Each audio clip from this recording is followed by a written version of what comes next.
So, hello and welcome everyone to the GACD Mid-Year Workshop. I'm Morven Roberts, who leads the GACD staff team here in London. Today's session is on theories, models and frameworks for NCD implementation research, and it's being hosted by the Global Alliance for Chronic Diseases. And I'll just run quickly through what we're going to do as part of the agenda today. So I'm doing the welcome and I have a little introduction. And then we will move to a plenary presentation where we have some excellent speakers to offer you their insights into theories, models, and frameworks. Following that, we'll have an interactive session. Now, this is sitting A. So you will see that there will be two breakout rooms, one around equity frameworks, the other on the re-aim framework. And you are able to select which of these rooms you would like to join. So when we get to that, you'll be led or you will be pointed the way to the room that you would like to attend. And then following the breakout, we will reconvene and hear back from both of the rooms to understand what key points were being raised during the discussions and maybe have a final few questions and summary. And who knows, we might even reach some conclusions. That would be quite fun. So first up, because I know that not all of you are familiar with GACD, I thought I'd do a very quick introduction to who and what is GACD. So GACD is an alliance that brings together a number of health research funders who've agreed to work in a coordinated way to tackle the ever-growing burden of non-communicable diseases, NCDs, and most particularly in countries with lesser resources and in underserved populations facing significant health disparities.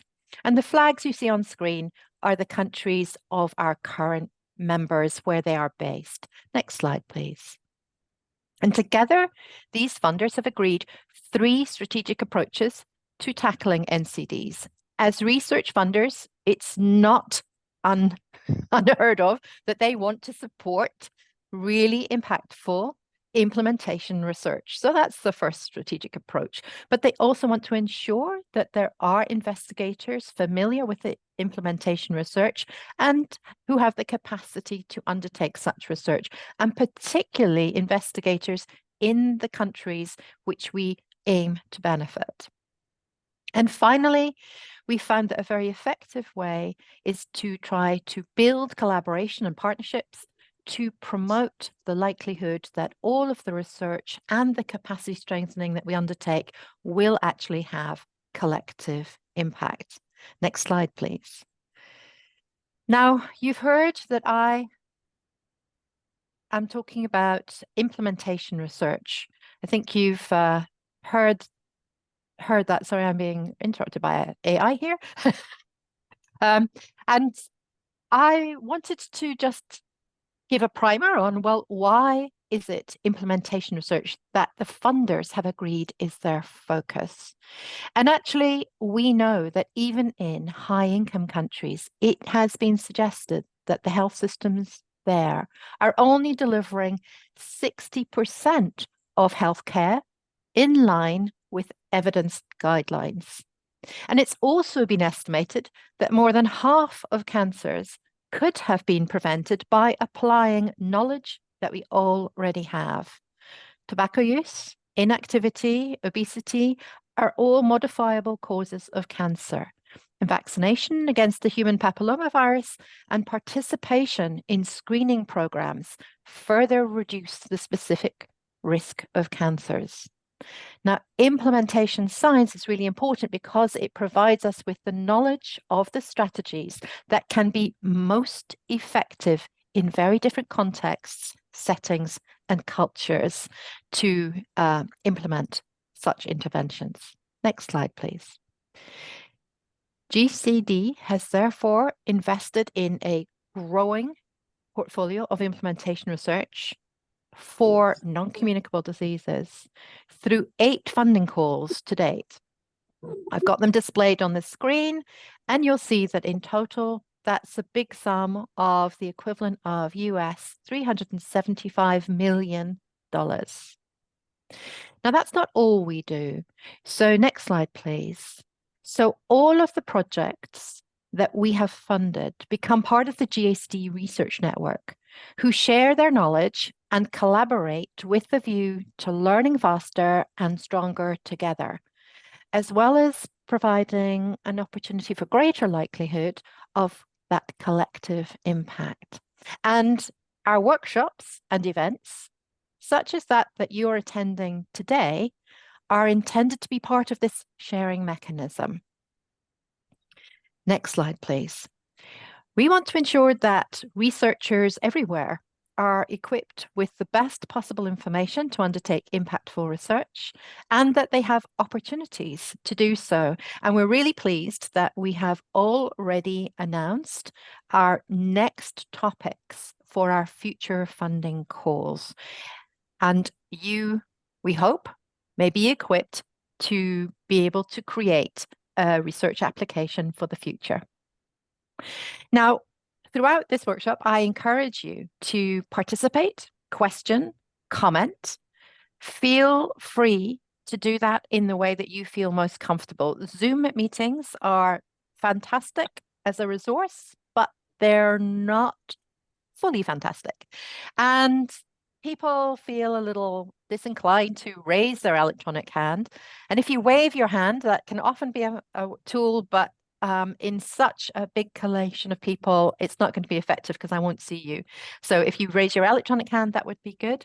And feel free to carry on conversation in the chat, but please make that conversation more or less about implementation research or non-communicable diseases. That would be really good. Or, of course, the theories, models, and frameworks. And I'm now going to start talking about those as TMFs, because theories, models, and frameworks, it's a big mouthful. So use today's meeting to share your own expertise, build your own expertise, share your knowledge, and build your knowledge. And that will be a successful outcome for us.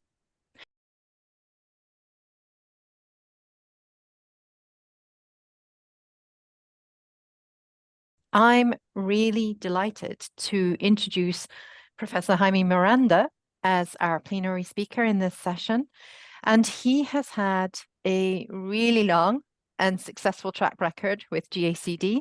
Has to be said, I think that track record is longer than my own with GACD. And he has had his fair share of studies and challenges in implementation research. And we've asked him to share some of those insights that he may have in today's talk to sort of start to prompt discussions.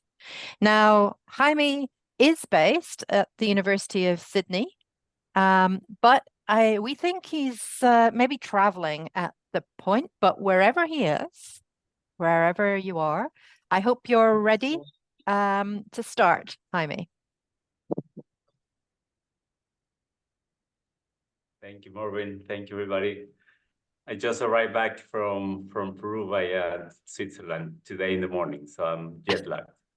I'm with you. Excellent. Let me share my screens. Thank you for the invitation. And first of all, congratulations to the GACD community. It's amazing to see the number of participants and it keeps growing and growing. So well done. Thank you. So I've been asked to do this under 20 minutes, so we can save some time for conversation or for you to have your group discussion. I understand also that there's another sitting tomorrow with the session will be made by my colleague Vilma Irazola from Argentina. And when we designed these two presentations are complementary, so not repetition. So I am more of the pragmatic one. So you will have a flavor of how we approach these theories, models, and frameworks from one point of view.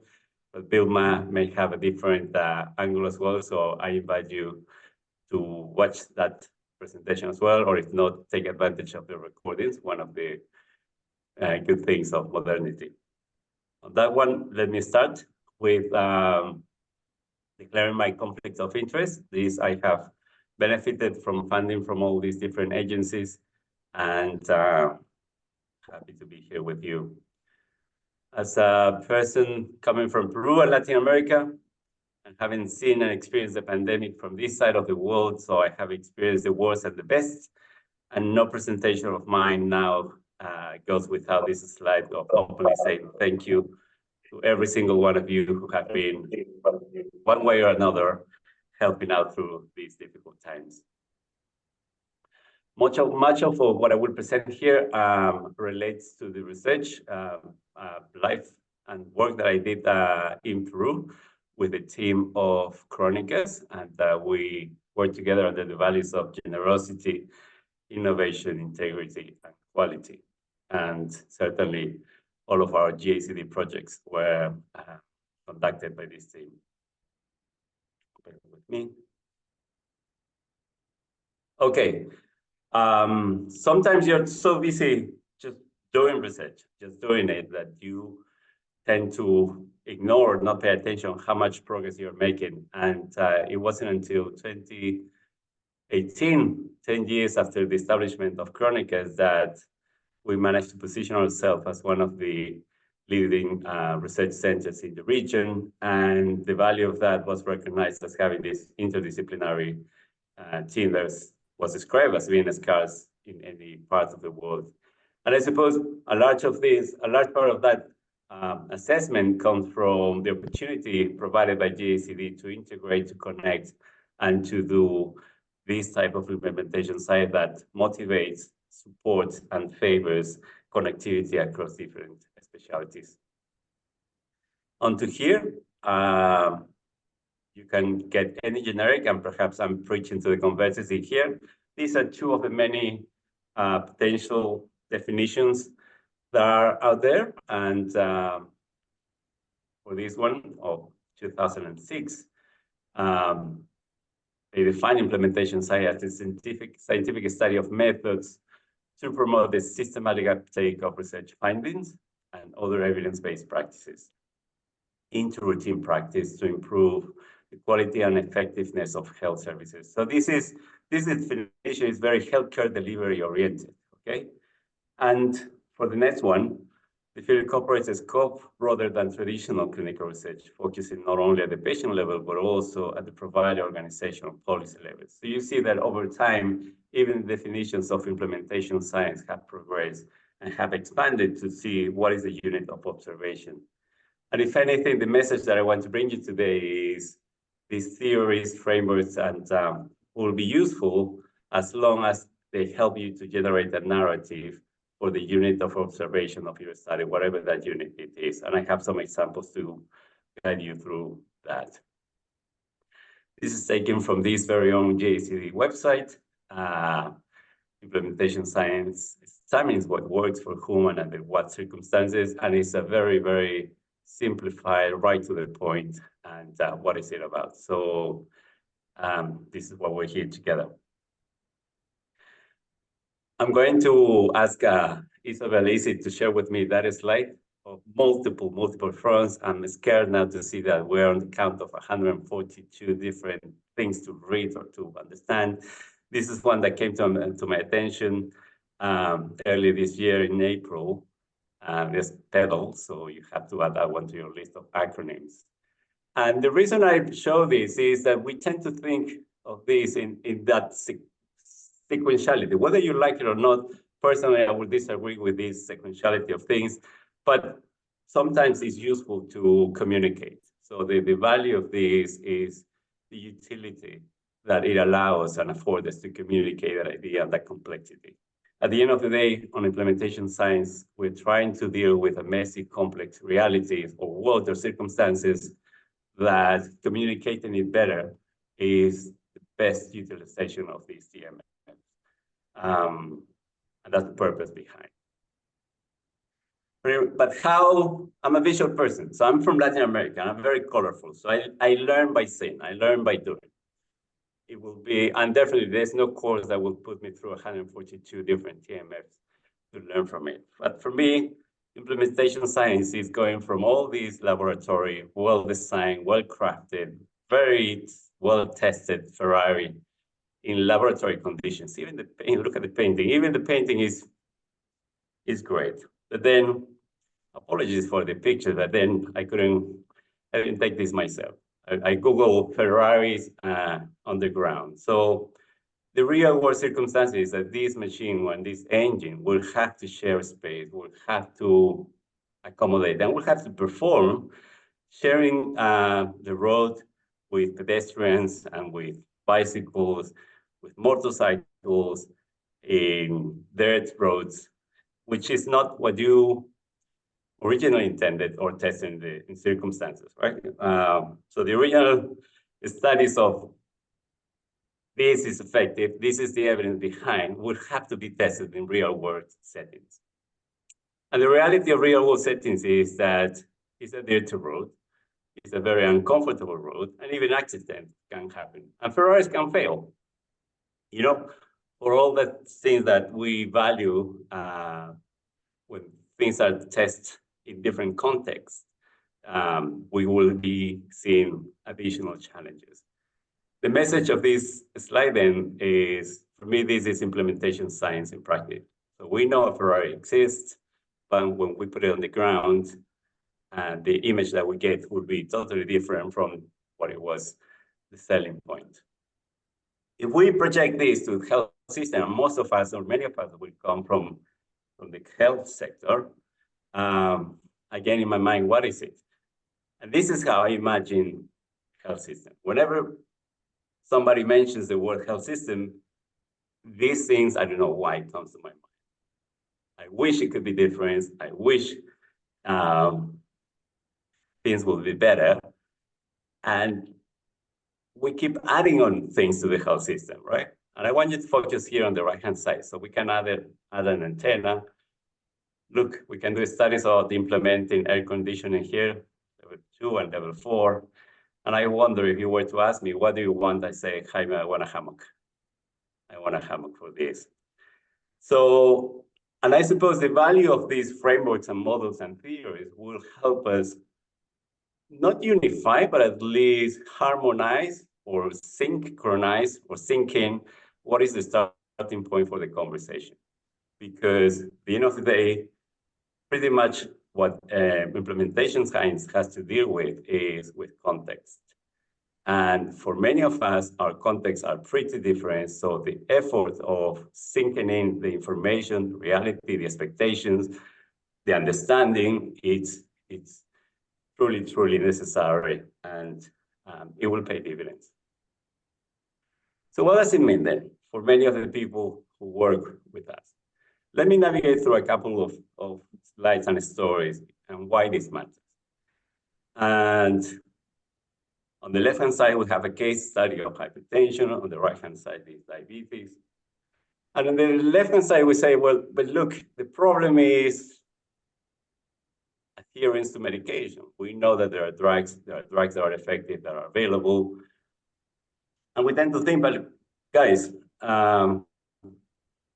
what is it? And then when we look into high income settings, this is from the UK, people with new diagnosis of hypertension, halfway through the year, to the first year of initiating medication, 50% of them are showing problems or are failing in adherence or are discontinuing treatment.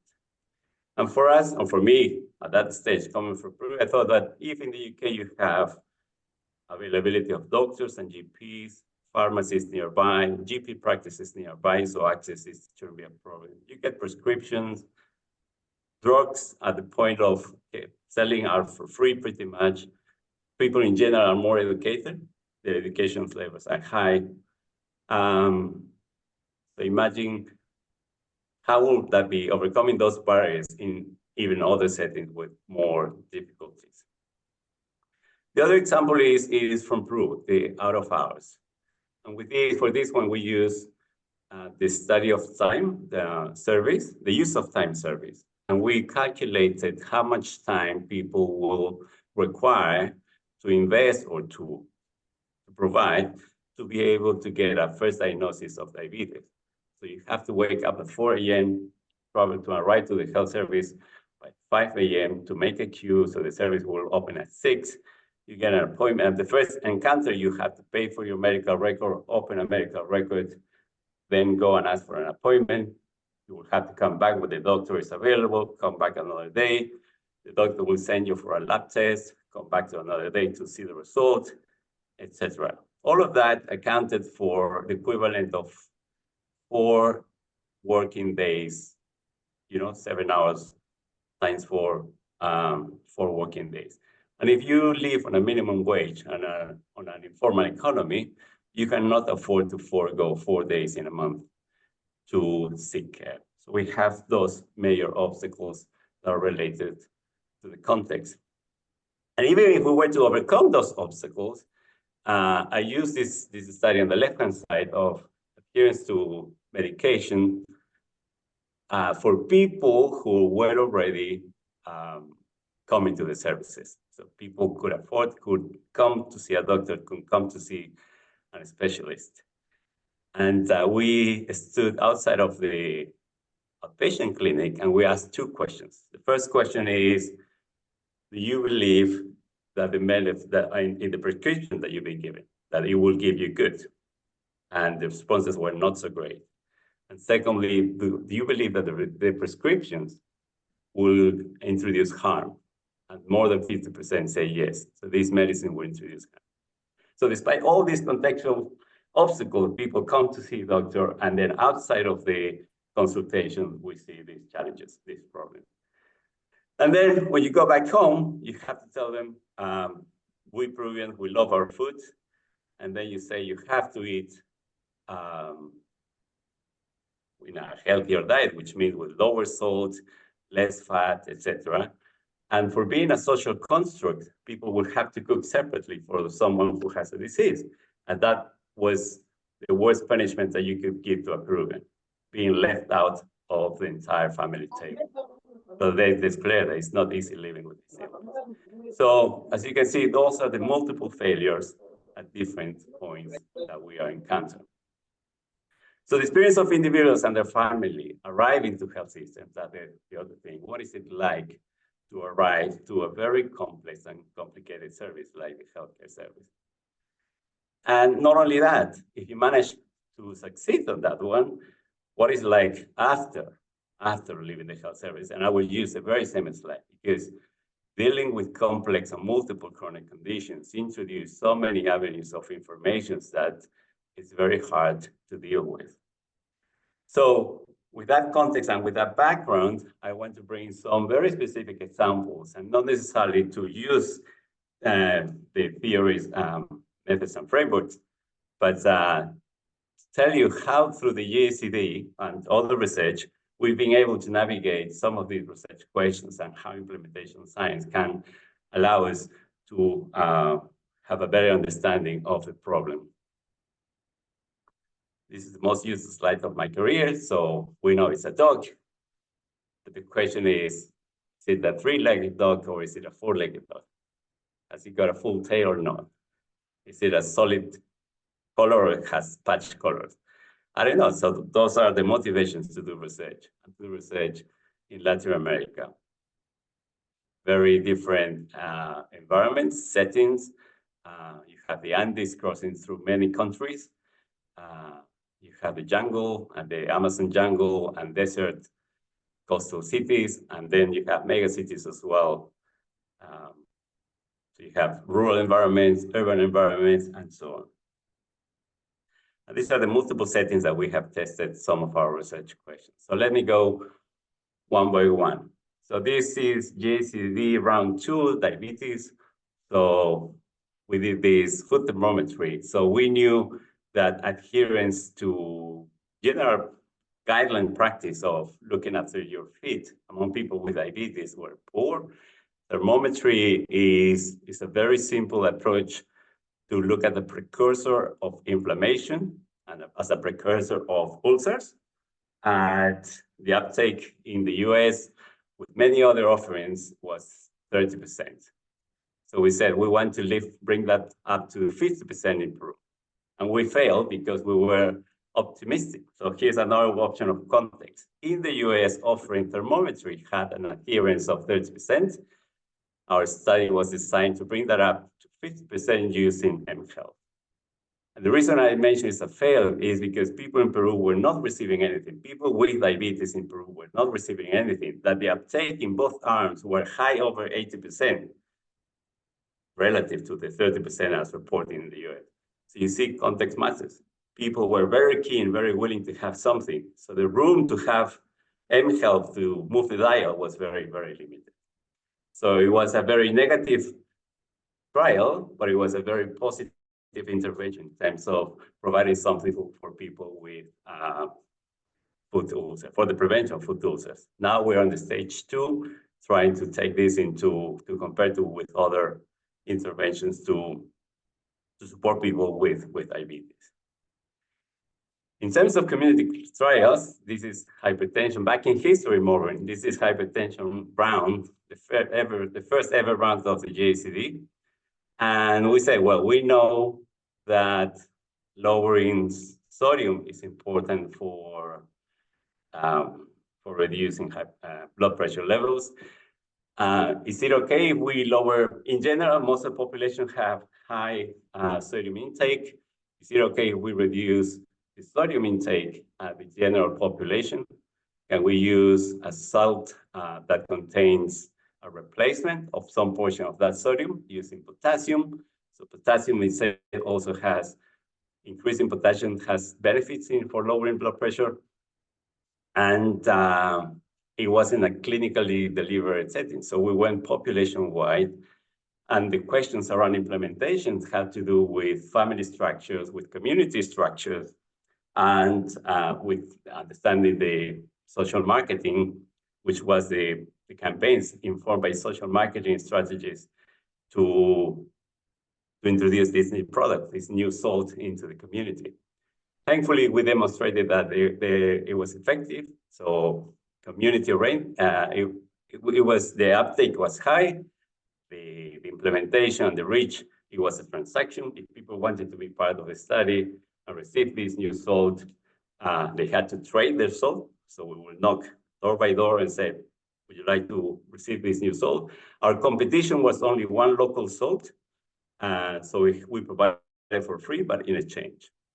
And we demonstrated lowering blood pressures in the general population, which moves away from the conversation of clinical settings, only individuals who have a disease.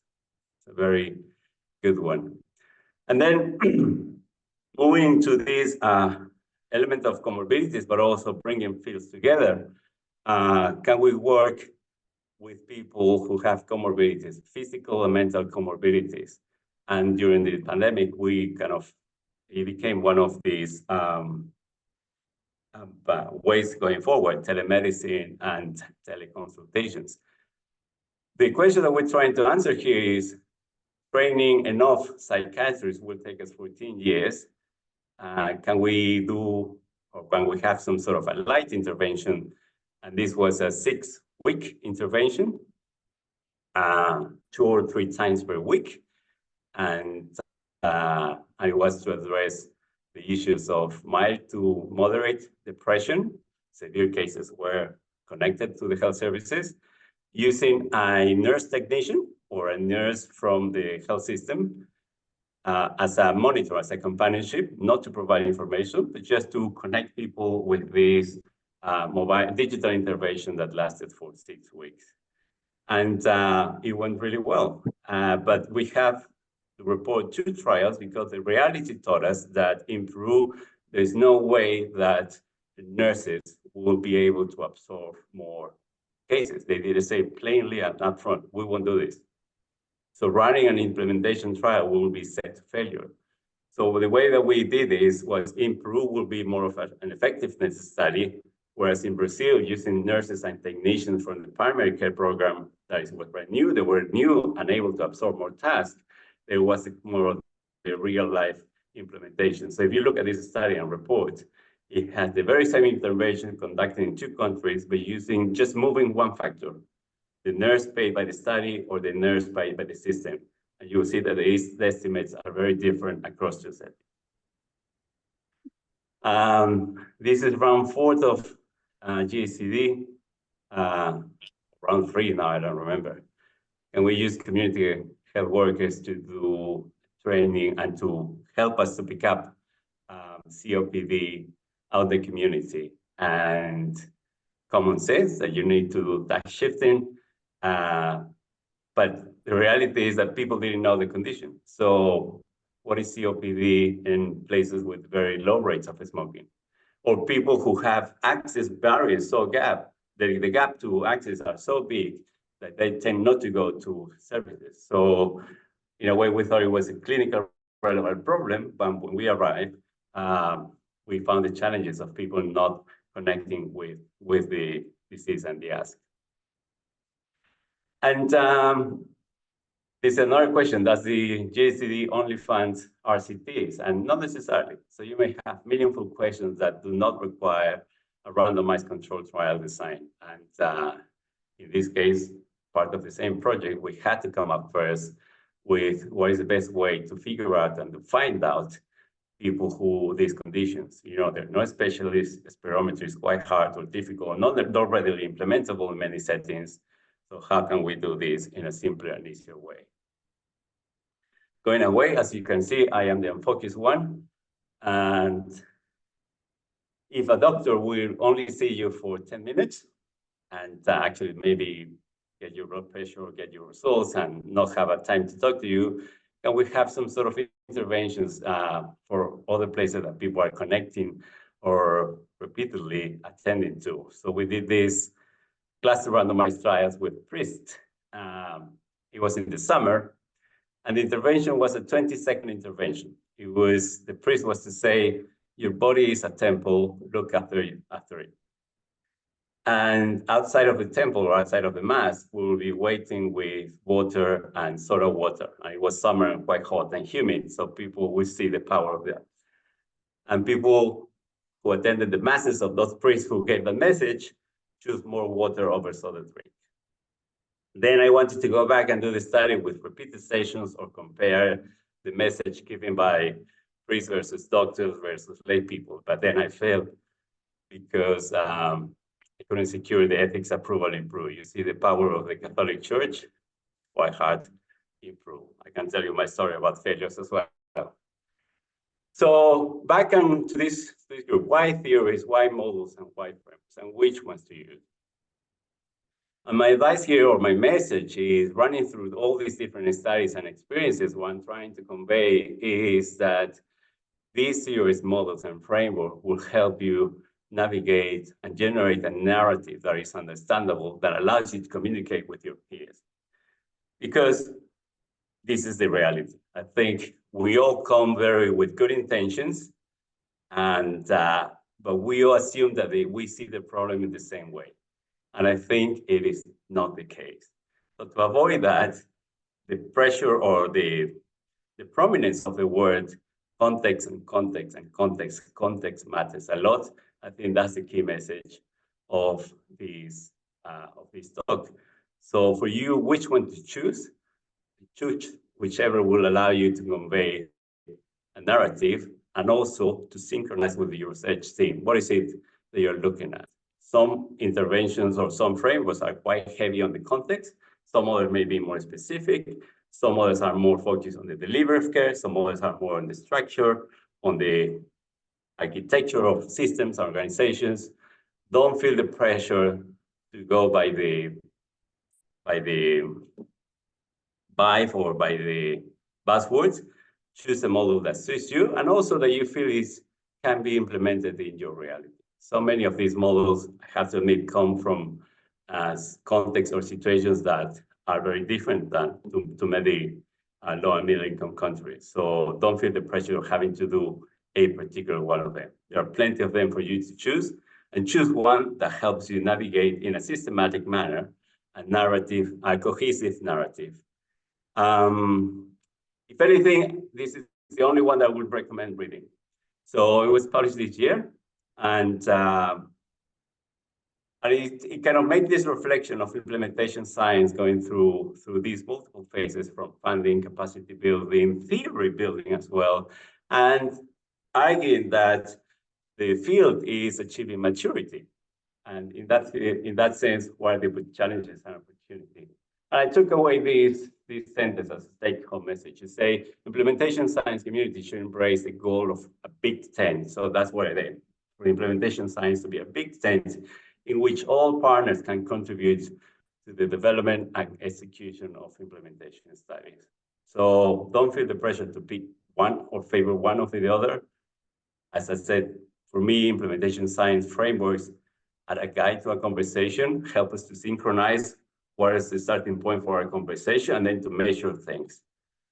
And I invite you also again to look at Vilma Irazola's talk tomorrow, because she will give you more theoretical examples of how to navigate this. And I will stop here. Thank you. Great. Thanks so very much, Jaime, for an excellent talk and really helping us understand some of the range of research studies that you have undertaken, but also key features, I think, that you're drawing out there. The implementation research is often tackling extremely different contexts, and those contexts can be very complex. And it's important that you actually select a theory, model, or framework, and actually maybe a combination that help you tackle the research question that the issue that you are trying to probe.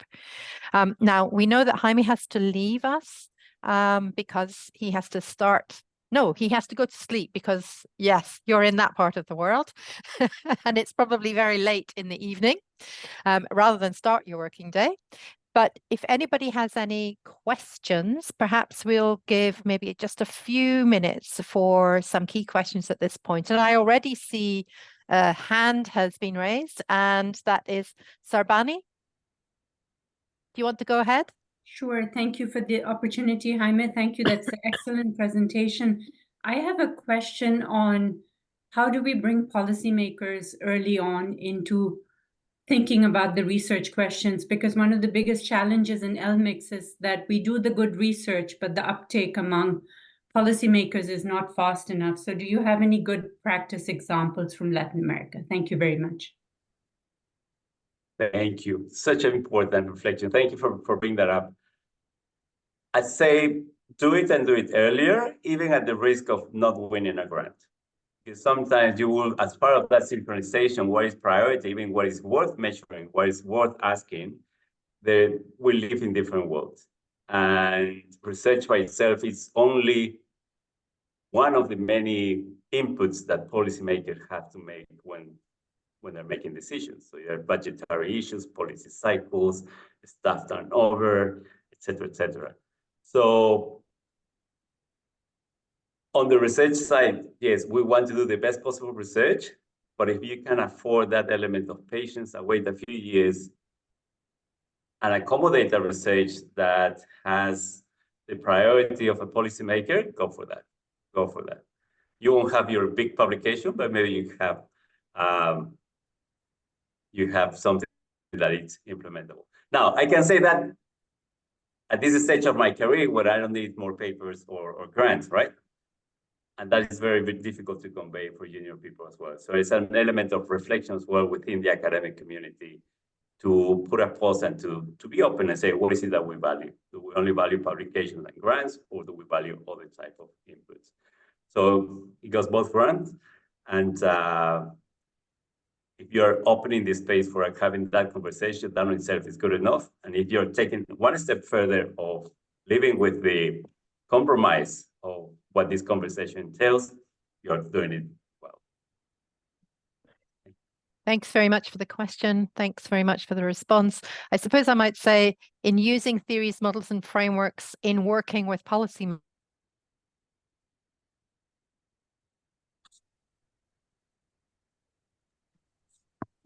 I think Morvin might have paused there. She paused for anyone else? Yeah. using, of course, we all use the acronyms, but policymakers may have no clue what does that actually mean. So I think that that might be one. Make sure that the conversation that you're having would be together. Any other questions?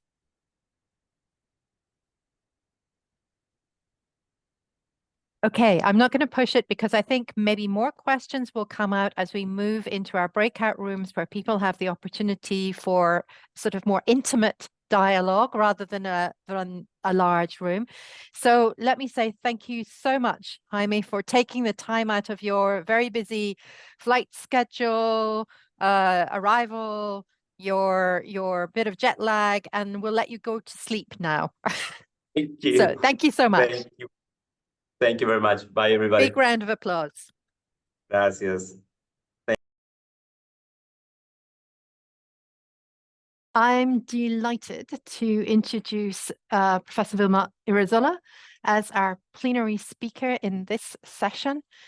Vilma has a long and successful track record with GACD and is also a key member of the faculty of our GACD Implementation Science Schools.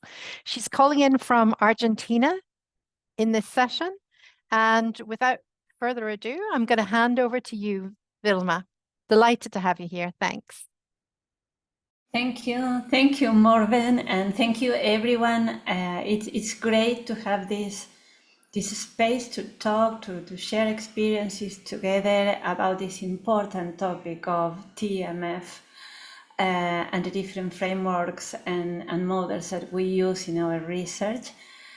So the idea today, I will share my screen now, and I will try to make an introduction to the topic. We are all very much familiar, this audience is very much familiar with this topic, but I think it's good to review some concepts and to bring to the table some more questions as well. So I will share my screen now, and here is our topic today.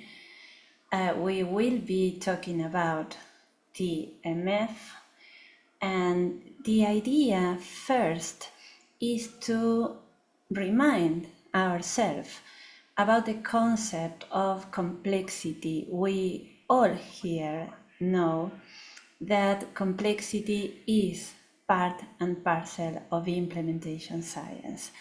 And because these different levels of complexity, these different sources of complexity that we have to deal with in our projects, is that we need theories, models, and frameworks. These are key tools for us to design and conduct our projects. And to the end, I'd like, as I said before, to bring to the table some questions and reflections. So in terms of complexity, we know that we work always, we try to approach problems that are complex, that respond and come from different sources, factors, causes, pathways. So always the problems that we deal with in implementation science are complex, and we also work in a complex context. We interact with different actors, with different stakeholders. We work in different contexts, and context is not only complex, but is dynamic and change over time. And also we work with complex populations, diversity and equity and subpopulations, marginalized populations that we want to reach with our projects, make the concept of populations complex as well in implementation science. That's why usually we design and implement complex interventions. And just to remind us about the concept of complex interventions, we say that a complex intervention is an intervention that includes more than one component, usually at more than one level, and frequently approaching more than one behavior. And for each of those components of these interventions, we design implementation strategies that, of course, are also complex. So, because of this complexity, implementation science relies on theories, models, and frameworks, always. And there are three functions that we should be sure to cover when we design and implement our projects. And these are, very briefly, these three functions. The first one is to understand and identify mechanisms of change. What are the causes, the factors that influence the change we want to produce or promote? We have to understand and leverage mechanisms of change, and for that we use different theories of change. As Izzy have introduced, there are a lot of theories of change to choose from, but definitely we need one to work in our projects. The second function that is very important and we need in every project in implementation science is a map, a guide, a map to guide us to in the whole process of designing and conducting our implementation projects, and we call those maps process models. And finally, of course, we have to measure what happened, so we have to evaluate outcomes, but not only outcomes, but also process indicators that are key to understand the effects of the interventions in the real world in implementation science, and hopefully impact indicators in the long run as well. And for that we use evaluation frameworks. I'd like now to share with you some few examples of theories, models, and frameworks. And in all these cases, we will be talking about generic theories, models, and frameworks. And when I say generic, I mean theories, models, and frameworks that we can use for different topics in different contexts, and when we work with different types of interventions. That's why we call them generic frameworks. But we will see then that sometimes we also need some specific frameworks as well.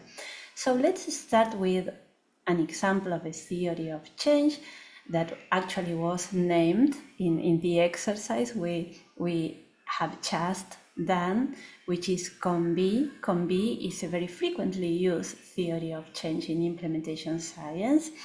And according to this theory, you might remember that to change a given behavior, we need capabilities, opportunities, and motivation. So capabilities have to do with psychological or physical ability to enact the behavior. When we talk about opportunities, we refer to physical but also social environment that enables the behavior.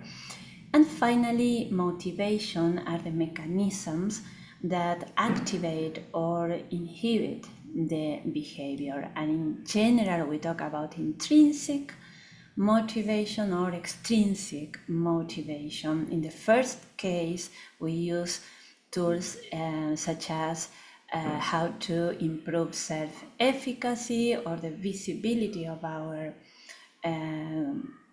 achievements, etc. And when we talk about extrinsic motivation, we talk about incentives both financial and non-financial incentives. The other example, and we will talk about this in our breakout rooms today, is CFIR. CFIR is a determinant framework which is very commonly used in implementation science, and it's very comprehensive and provide us with a guide to evaluate and consider different aspects related to the broader outer setting, the inner organizational setting, characteristics of the individuals, the intervention, etc., that can affect the outcomes of the interventions we are working with. So CFIR, we will talk more about in a few minutes, but it's a determinant framework that is very much focused on factors that can affect the implementation of our interventions, maybe less focused on mechanisms of change. Then we have a couple of examples of process models, and I will take EPIS. About this model, we will talk about also with some very interesting examples today. These are the 4 main phases proposed by this model, which are exploration, preparation, implementation, sustainment, and everything taking place within a certain setting, a particular context. So I won't talk in more detail about this model, which is really useful, and we will talk about this in the breakout sessions as well. And finally, as an example of evaluation framework, we have REAIM. We will use this example as well in the breakout sessions. And REAIM propose 5 different domains that we have to evaluate, which are reach, effectiveness, adoption, implementation, and maintenance. When we talk about reach, the question is, how do I reach those who need the program, practice, or policy? This is about equity, about diversity, about how to reach the most marginalized populations. What is the representativeness of the population that we actually reach with our interventions? In terms of gender, age, and all the attributes that we consider important. In terms of effectiveness, the question is, how do I know if the program, practice, or policy is effective? And we have to measure not only positive effects, but also unintended negative effects as well. In terms of adoption, what is the degree of uptake of the program? We know that there are early adopters, late adopters, people who is really reluctant to adopt changes. In terms of implementation, how is the program actually implemented? What about fidelity versus adaptation? Fidelity, just to remind ourselves, is the degree to which the intervention is implemented as planned, versus adaptations that I would say are always necessary at some point in the project. And finally, maintenance or sustainability, how much are the program and its benefits sustained over time. The REAIM prism has been recently expanded to the REAIM prism framework, which add to the 5 domains of the REAIM framework a lot of other indicators related mainly to the context and factors that affect sustainability, and is very frequently used as well. So far we have been talking about generic TMF, but the thing is that sometimes we need additional conceptual frameworks that are more specific, and it is because the topic we are approaching or the type of intervention, sometimes we need to complement this generic TMF with some particular conceptual frameworks, and I'd like to share with you some examples. For example, when we work with digital interventions, mHealth and digital interventions, there are some particular aspects that are very relevant to this type of projects and are not covered in depth in generic frameworks. So we have to complement them with, in this case, I'm presenting ACTS, which is a framework developed by David Moore, and ACTS stands for accelerating changes to sustainability. And you can see here very briefly that we have several cycles. We work with several cycles, starting with designing a prototype of the digital solution and evaluating usability, user-centered perspectives, and then we evaluate and redesign and evaluate again and redesign again, and those are the cycles that we use to achieve the best digital solution possible for a given context. Another example is when gender is a particular focus of our project. So if a gender focus, a gender perspective is particularly important in our project, we also need to complement generic frameworks with other ones that approach this topic more in depth, and most of them are centered on balance or power imbalances related to gender. For example, there are many frameworks. This is just one of them. Another example is equity. And if equity is always part of our projects, I think, but sometimes it's the main focus. So we might need a particular framework approaching equity. This is the NIMHD framework for equity, and we can see here that we have different domains of influence and also different levels of influence. This is very much based on a socio-ecological model, and it's really useful to consider and take into account different aspects related to equity. This is another example. When we want to include more than the health system, for example, and we are working on a multi-sectoral approach, we have, again, it's just an example, the multi-sectoral approach proposed by WHO, which considers social, political, environmental, and commercial determinants of health. It's a very comprehensive framework. Another example, suppose that our project is very much focused on adaptation. We have a program that we want to adapt to a different context.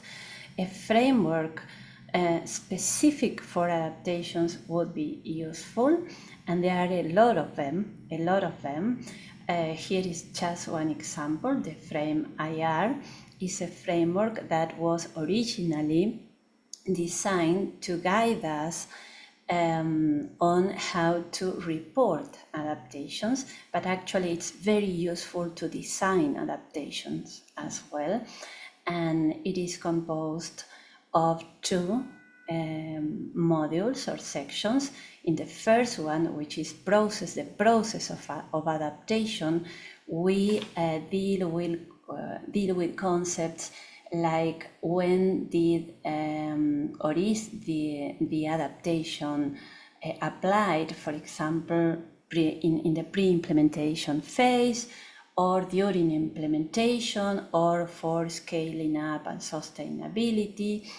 What is the type of adaptation, if it is planned it's spontaneous or unplanned, and so forth. I won't go into all the aspects of adaptations that are considered here, but this is a framework that is very useful not to forget any important aspect of adaptation. And in the second section of the framework, we have different reasons for adaptations. For example, social-political reasons, organizational, provider-related, recipient-related, etc. And finally, sometimes our project is related to policy at a higher level, to policies at a higher level. So in those cases, we also need specific frameworks to help us deal with other types of complexity. And there are a lot of frameworks, again, to work on policies. But let me share with you the kingdom's streams framework to make a policy change. And according to kingdom, what we need is a window of opportunity to make that policy change possible. And Kingdom describes three main streams, which are the problem stream, how to identify the health problem we want to approach, and what's the importance and relevance of that problem, not only for researchers, but also for the government and the civil society, the community. The second stream is the policy stream. We have to identify potential policies to solve that problem. And finally, the politicalist stream, which is connected with identifying factors affecting the policy-making process. And this is a very difficult one, in particular in some of our low and middle-income countries where political instability is sometimes frequent. So again, just an example of a type of a specific a framework, in this case related to policy, that we might need to complement a generic frameworks with. And finally, I'd like to bring to the table, as I said at the beginning of this talk, some questions and reflections. And these are the questions. I don't have the answers. That's my disclaimer. But these are questions that are important for our community of scientists, and we are working on this and discussing these topics. For example, first question, are all frameworks equal? I will share with you my opinion. I think that they are not equal at all, but there is a great overlap between different theories, between different models, or between different frameworks. For example, if we study different evaluation frameworks, we will see overlap about the dimensions or domains that each framework consider. So they are not equal. Some of them might be better or more appropriate for a given context or project, but there is a lot of overlap among them. And that brings me to the second question, our second question, I'm sure, which is what counts as scientific justification for choosing a framework? And in my opinion, here in this second question, we have a huge gap in implementation science, and at the same time, a huge opportunity to work on this and generate methodological evidence to approach this concern. How do I justify my choosing a given framework? In general, we use different criteria. Sometimes it's familiarity. I'm familiar with this or that framework, and that's important, or what framework was used for a project similar to mine in the literature. We consult with colleagues, etc. But I think that there is a huge opportunity here for us as the GACD family to work methodologically on how to establish scientific criteria for selection of different frameworks. And finally, this question, should we all be using the same ones, the same frameworks? Well, on the one hand, I think that it would be good for a number of reasons. The main reasons is comparability. So, for example, if we want to compare different interventions and these interventions were evaluated using the same framework, it's easier to compare the results.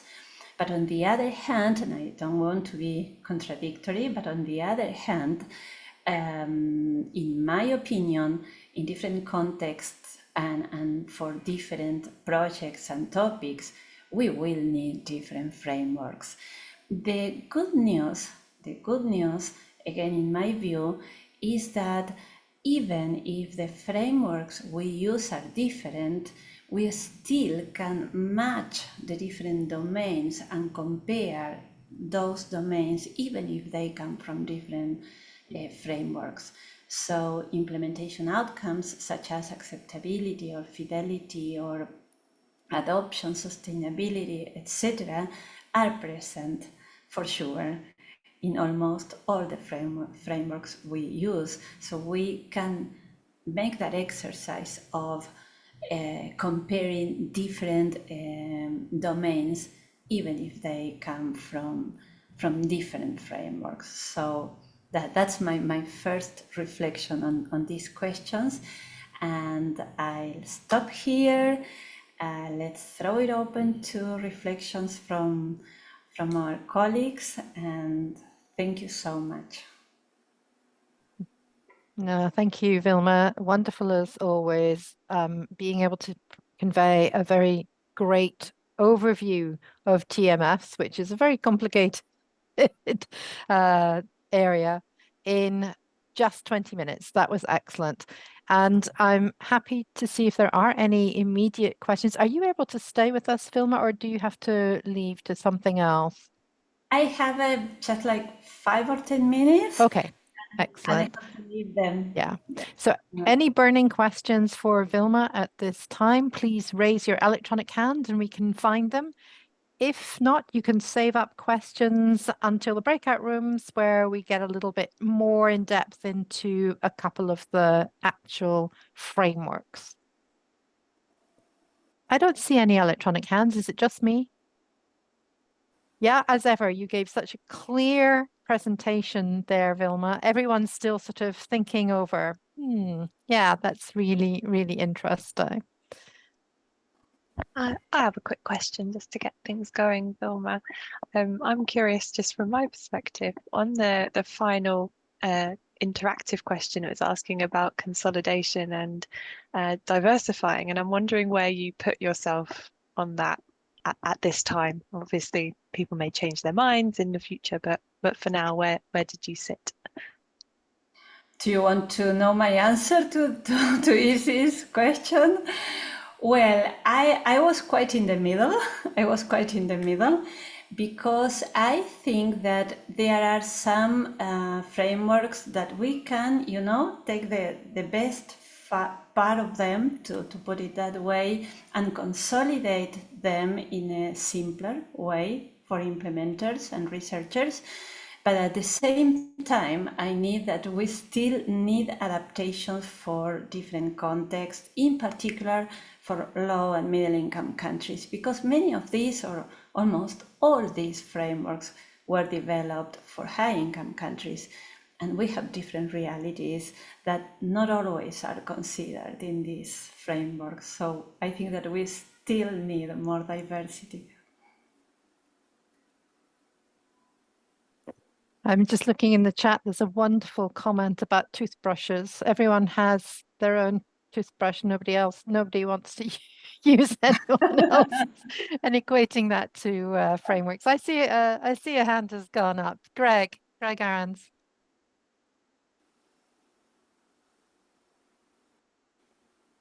Thank you so much, Vilma, for a wonderful, succinct presentation. You covered so much ground.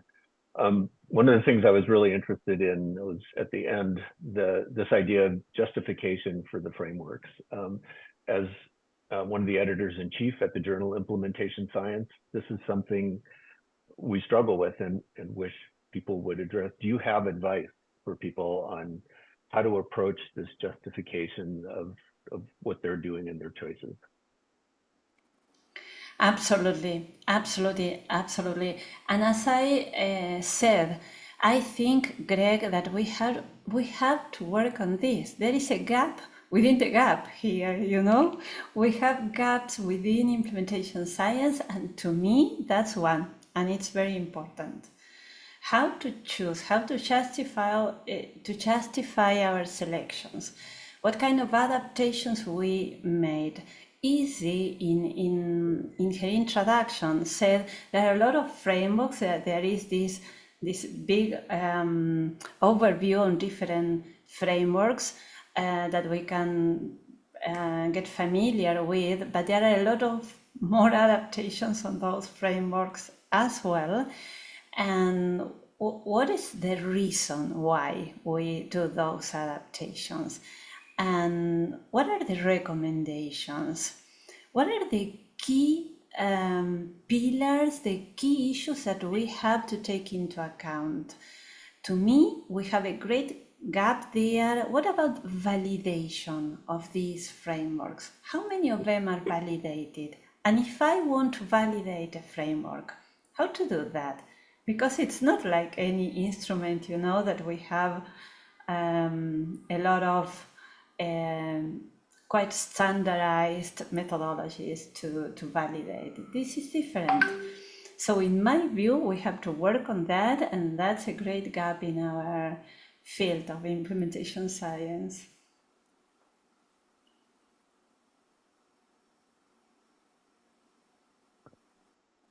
Great. Oh, Simon has a question too. That's okay. I'm just, if you don't mind, I'm going to follow up on sort of a bit of that, because I appreciate the adaptation piece. The one of the things that sort of constantly concerns me is sort of ontology. You know, we have a lot of overlapping frameworks that actually effectively talk about the same things, but use very, very different terminologies to describe them. When you get into adaptation, making sure that when you talk about the adaptation, you're talking about it in a very consistent way. And I'm just sort of curious as to where you feel as a field we are at and where we should be at around this ontological issue. Well, that's a very complicated question. I don't have the answer to that. I wish I had. But I think that in terms of adaptations, you know, what are the reasons why we adapt? And we are learning a lot. And I think that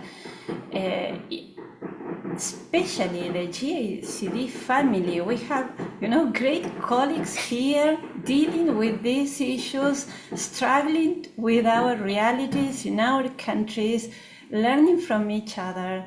I think that's the way we can get to some answers, let's see, and some ideas that can guide us in the future in a better way, with better tools than we have today.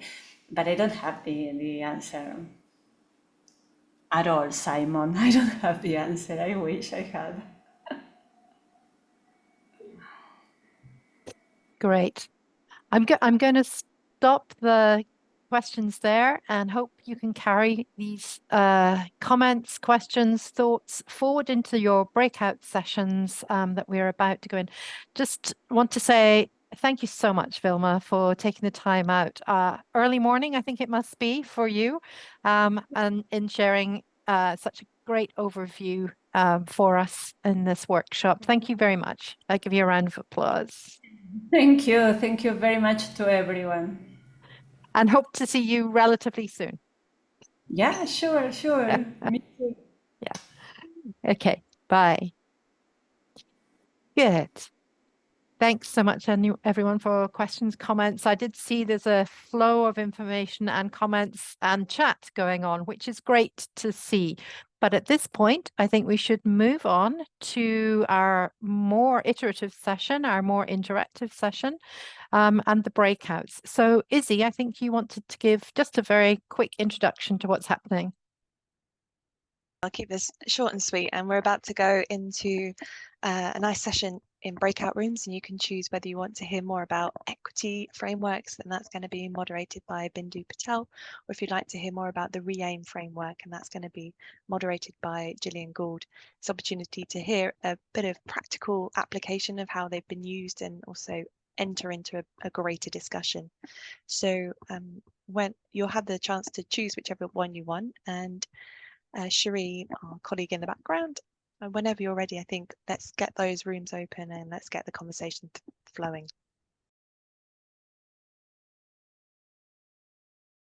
Well, welcome everyone to our breakout room.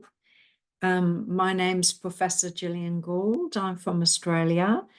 I'm coming to you from Yungan country on the Gold Coast of Australia, beautiful eastern coast here in the middle of winter, fabulous weather. I'd just like to pay my respects to Aboriginal people and their elders, past and present, and acknowledge the country I'm coming from and all Indigenous people who are on this meeting today.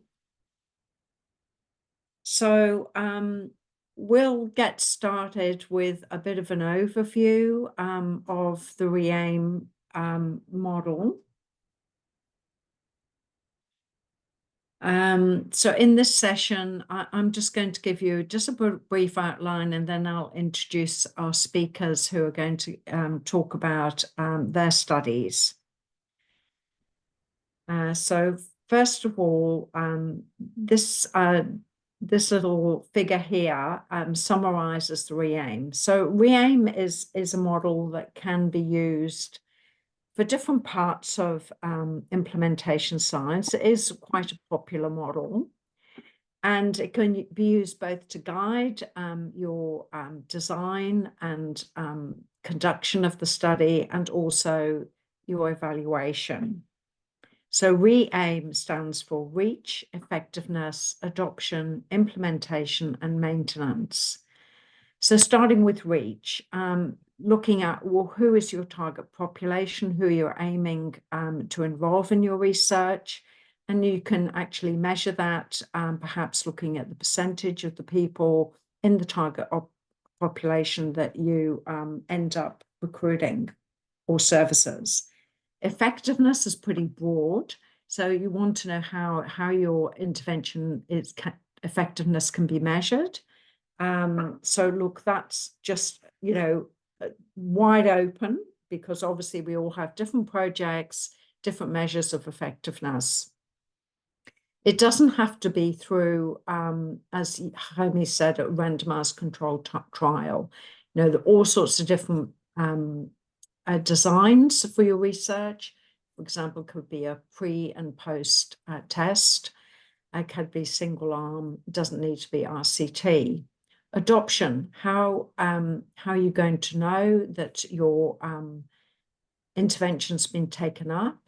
Is there that institutional support to indicate that's occurring?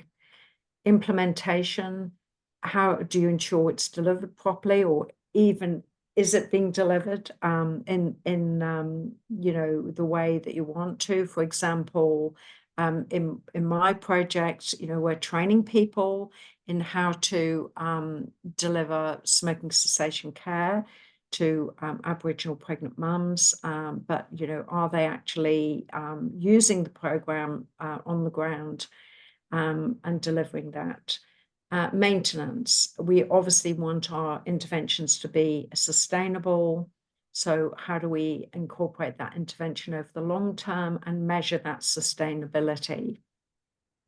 A very good resource is the website re-aim.org, which I'd recommend you visit, and I can put that in the chat later. And they even have an online planning tool and recommendations about how you can use RE-AIM to apply for grants and funding. The RE-AIM is pretty popular in the GACD projects overall. At the moment, it's running about 30% of GACD projects use the RE-AIM, but has been more at various times. And this is like an opportunity for further research. So I'm interested, and I might bring this up later, to perhaps survey those 50 to 60 projects that are using RE-AIM to see how they've used it and what benefits it's given them. So at the end of this, I'll pop my email in there. If anybody's interested in joining me with a research project across different projects as part of the GACD, please get in touch. So without further ado, I would like to have the next slide, please. And I'm just going to introduce our speakers. So first of all, we will hear from Urvita Bhatia and Yashi Gandhi, who are based in Sangath, India, and LSHTM UK. They will present on the IMPRESS project, a mental health implementation research project in India. IMPRESS stands for Implementation of Evidence-Based Facility and Community Interventions to Reduce the Treatment Gap for Depression. And the aim of this project is to reduce the treatment gap for depression through integrated implementation of evidence-based interventions in facilities and community platforms. And then I'll introduce the next speaker when we get up to, I think I'll introduce that next speaker after. So we'll just have the first presentation. I'll just hand over now to Yashi. Thank you. Thanks, Gillian. I'll start off because we have sequenced a few slides by me and then a few slides by Yashi. So I just wanted to say thank you very much for this opportunity to talk about a program which is very close to our hearts and is currently running in Goa. Along with Yashi, we'll be presenting a randomized controlled trial of a community-based mental health intervention to support individuals who are affected by depression. Just to remind you that the work is situated in a small state in southwest of India called Goa. Just a few notable features about this work. One is that we are using a hybrid type 2 effectiveness implementation cluster RCT model. Although that's a mouthful, all that I would like to suggest over here is that we are simultaneously testing both the effectiveness as well as the implementation of two interventions in the public sector. The first arm, which is on the left, is a facility-only arm where we're delivering a psychological intervention for depression to patients who are screened at the primary care level. And in the second arm, which is the community model or the community arm, we're delivering the same intervention, but we're supplementing it with a community intervention, which has two aims. One is to increase demand for the intervention, but also to increase adherence to treatment that is available at the primary care level. Hence, we're assessing and comparing both the clinical as well as the health system's impact that these interventions have. I also wanted to highlight before going on to the next slide that this program involves the integration of these interventions in primary care and community-based settings. So given that we were integrating this intervention in routine practice, there was a very strong need for a framework for evaluation, which was not only feasible to use, but also logical, easy to understand, and then potentially usable in the future. So just a bit about why we felt RE-AIM was relevant for our program. There are many reasons, including the first, that it's a very well-established framework in implementation science, which also adds value to the research findings from our work, given that it can be comparable to other contexts or other trials exploring similar questions. As you will also see in the example that Yashi will present, it also allows us to map the mediating relationships between our implementation strategies and the outcomes in a very logical and pragmatic manner. So in our work, we needed to ensure that we collected data from many sources at different time points and in multiple ways, provided it was feasible and meaningful. Hence, as a result of using REAIM, we are certain that our findings will be rich and rounded, as the perspectives offered will be from the multiple moving parts of the intervention, but also the findings would focus on the how or the why of the intervention versus just the what. Given that we wanted to answer both implementation questions as well as effectiveness questions, we had to collect data through routine public sector efforts in a way that was sustainable. By that, I mean that in a way that could be used even after the end of the trial. Hence, the 5 domains of the REAIM framework seemed very relevant to address our key objectives. So with that, I'll segue into Yashi's section. Yashi, over to you. Thanks, Arvita. As Arvita highlighted, there is a lot going on, and for us to be able to map all of that, we broke it down into 5 steps, which could be used as a guiding framework for projects when they're adopting the REAIM framework. Given that REAIM also allows you to be used as a planning framework, we also were using the theory of change methodology, and we thought that it would be what we wanted to highlight was that even with the TOC methodology, you could use the REAIM framework almost as something that could be added on instead of duplicating efforts. And so as we were mapping out the theory of change, we identified our outcomes of interest, as you would do so first. And after identifying our outcomes of interest, we needed to know what was the best way in measuring these outcomes. I will be supplementing this with examples on the next slide, but however, what is very useful to take away from this is that mixed methods are best suited for each of the dimensions. So it's not that you would only want to look at reach or adoption quantitatively, but you may want to look at it qualitatively as well, because it helps supplement the understanding and also ensures that the data is richer and as Arvita said, explains the why and the how in a more meaningful way. Given that each of our dimensions also had multiple stakeholders that we would want to involve, we ensured that there was a relevant stakeholder list that was mapped onto each of the dimensions so that we were able to also ensure that the research was translational into actual implementation findings, given that we were running a hybrid trial. Finally, we determined the sources and time points at which we wanted to do this, and a lot of our data collection actually either spanned a long period of time or was done at multiple time points, again, to ensure that whatever we collect was well-rounded. We also had a very crucial step, which was to ensure that all of this was piloted and revised to ensure that it was feasible in our context. Of course, there are a lot of resources out there that help you in ensuring that this is best suited for your context. But however, we encourage people to do pilot it as part of their own project, because there are a lot of different factors at play. Next slide, please. Just some examples of how we use dimensions for our study. I'll just leave this for a couple of seconds so that people can take this information. But this is to highlight how for each dimension, we tried to ensure that there were quant and qual methods. We ensured that there was something that was done before implementation, during implementation, and even post-implementation, and how for some of the dimensions, it was best suited if we only had information from one stakeholder, but for others, we wanted to triangulate how the information looked or what the experience was like from multiple stakeholders. Next slide, please.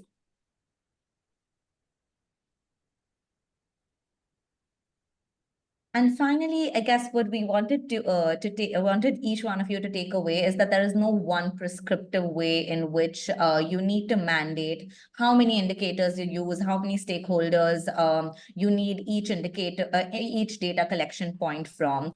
However, it depends primarily on your research aim, and we encourage people to use their research aim to guide how they would use the REAIM framework.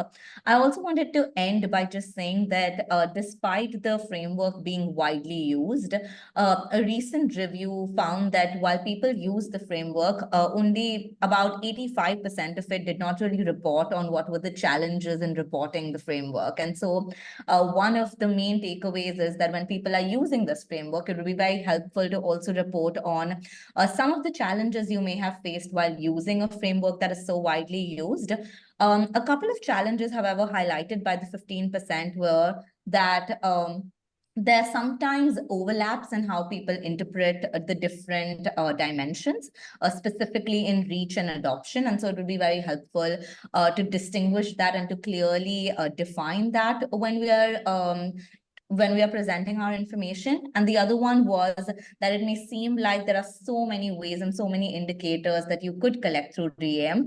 So people found it hard to do so in a logical way. And so that speaks of how when you have a framework that can be used for planning and implementation, it could sometimes be a double-edged sword as well in the pragmatic world. Thank you.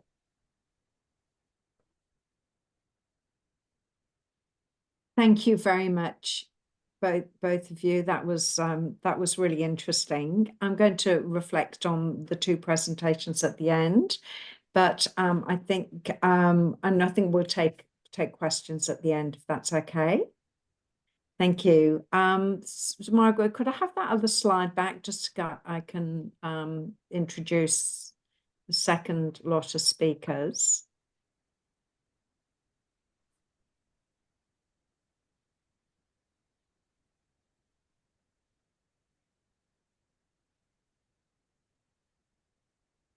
So now we will hear from Jaap Koot from University of Groningen, Netherlands.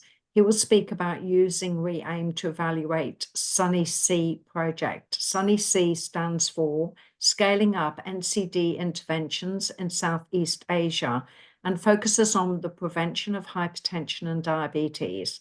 The program was implemented in Indonesia, Myanmar, and Vietnam and sought to measure the effectiveness and cost effectiveness of scaling up interventions in community and primary healthcare facilities in Southeast Asia. Thank you. Jaap. Thank you. I think Margaret will move to the slides of my presentation. So the project was not a randomized control trial, but was working with existing interventions in those countries in screening for NCDs, health promotion, and referral of patients, and also and non-medical interventions for improving health and reducing risk factors for NCDs. So it was a different setup than a randomized control trial. We choose for the REAIM framework because of the standardized method of evaluation that could be applied, and the dimensions were very much fitting a scaling up project, and it helped us to compare between the countries, the research arms that we were implementing, but it also would give an opportunity to compare with other projects and combine lessons learned from the other projects as well. So the standardization was a reason for choosing for this model, and also it is comprehensive, multidisciplinary. It's not just medical, but implement a lot also on the health systems and on the implementation activities. So it offers a lot of opportunities. And especially the maintenance and sustainability for our scaling up project was a very important component to look at. Next slide. Can you move to the next slide? Yeah. So the REAIM framework is a very comprehensive general framework. You need to adapt it, as was mentioned before. Jaime also mentioned contextualizing. That's very important, but at the same time, the generalizing. So you must find a balance between making it very specific for your project, but also to keep the comparability open. So that balance is important. And it was mentioned also before that you tend to develop more and more indicators and more things to look at, but you really must keep it simple. We at one moment in time, we were in the brainstorming sessions coming to more than 200 indicators that were all relevant for all dimensions. So we said, no, this cannot work. So that is, you must restrict yourself to keep it feasible and relevant without overwhelming your project with too many points to look at. It was mentioned before as well, it really needs a mixed method approach. There are both quantitative things that you can measure in surveys or other ways or routine data. But especially when you look at maintenance and sustainability, we used a lot interviews and focus group discussions to look at that part. So you must have a research team that is also able to do qualitative research for this framework. Next, please. So this is an example of the study that we did in community groups, where we translated the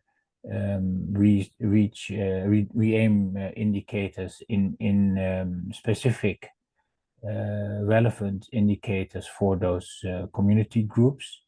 And that was more contextualized. And as these groups were more than just working on health, we could also look at other dimensions as well and use different approaches. It is published, and I think it's in the list of documents that are available for this presentation. Next, please. So we are also doing the analysis for the overall project. And it was mentioned before, it's very important to look at the stakeholders, who are all involved. And here you see community members, volunteers and staff, managers, policymakers, and others. So this is very important to analyze who should be incorporated in the research, and make sure that you have the relevant research questions and the relevant indicators for each of those stakeholders. And what we found, for example, is that in Indonesia and Vietnam, the health system is very much decentralized. The district does get funding for health activities. So if you want to ask questions about how to prioritize funding, you must go to that level, because at the higher level, they only give very general guidance on how money should be spent, but they don't make decisions. So you must understand the health system and the different roles of the stakeholders in order to be able to ask the relevant questions. Next slide, please. So what we were doing is going from local to general. So we started very much at the local level with interviews and the focus group discussions with stakeholders, and also surveys and quantitative data collection. Then we aggregated that at the national level and do more interpretation and summary of the findings. And after that, we brought that together in a consortium meeting to come to more general conclusions and recommendations, and reach consensus on what is the best way to report the findings. So with the remark on the review of the process of using REAIM, that it is not very clearly described in all papers, we will also in our paper that we are still preparing explain how the procedure was to come from very local conclusions to general recommendations. So we hope to publish this in the coming month, the findings, and then make it available through GACD. So that's a brief introduction of what we did in Sunny C with the REAIM framework. Back to the chair of the session. Thank you very much. That was really interesting. Look, I'd first like to open up for any questions, and then it depends on the time, whether I can give just a brief summary of the points. Would you like to speak? Can you hear me? Yeah. Hi, so I have one question from the Yashi Gandhi. Yeah. Please go ahead. Thank you for your presentation. Your project was really interesting. And my question is that, we are a researcher from the National Center for Public Health in Mongolia, and we also implement a lot of nationwide projects in the health interventions. However, I feel like we are lacking in the area of maintenance. So my question is, what was your project maintenance strategy for your project? Thank you. Thank you so much for that question, and thank you for your interest in our study as well. This present study is based on a lot of the work that was previously done by our organization, wherein we tested the psychological intervention. And the way the study is designed is that the psychological intervention is now being delivered by existing primary healthcare staff. So even after our funding ends, we have trained enough primary healthcare staff in the health systems area to ensure that it is sustainable and can be maintained. And for the other arm, which we're testing, the community intervention, it's primarily run by community volunteers who are well-respected members from the community and have intrinsic motivation to do the work that they want to. And so we're measuring if that is potentially able to last the 18 months of the trial, but also beyond. So our maintenance factors are both of those in each of the arms. I'd also like to invite Urvita if she would like to add anything further. Sure. So just wanted to say thanks for the appreciation of the program. I think in terms of maintenance, also to think of examples, two ways in which we have measured maintenance over the 18 months is one, to see how the practice evolves over time. So are, for example, the delivery agents continuing to see the set number of patients targets that we had in mind at the start of the program? And then what are the factors to reduce that rate as well as increase that rate over time? And the other example is also to what quality is the program being delivered over time? So is the quality, superior quality of the interventions being maintained over time? And that we're measuring through things like rating the sessions that these delivery agents have done.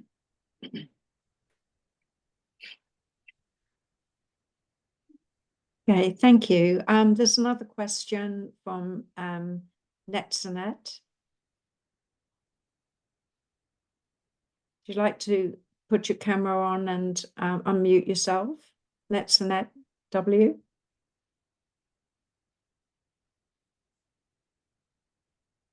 Oh, so there's a question here. How did you develop the intervention guide? Which steps did you apply before coming up to the scale-up process? I'm not sure which program that applies to. If I may respond, because we are the scaling up project.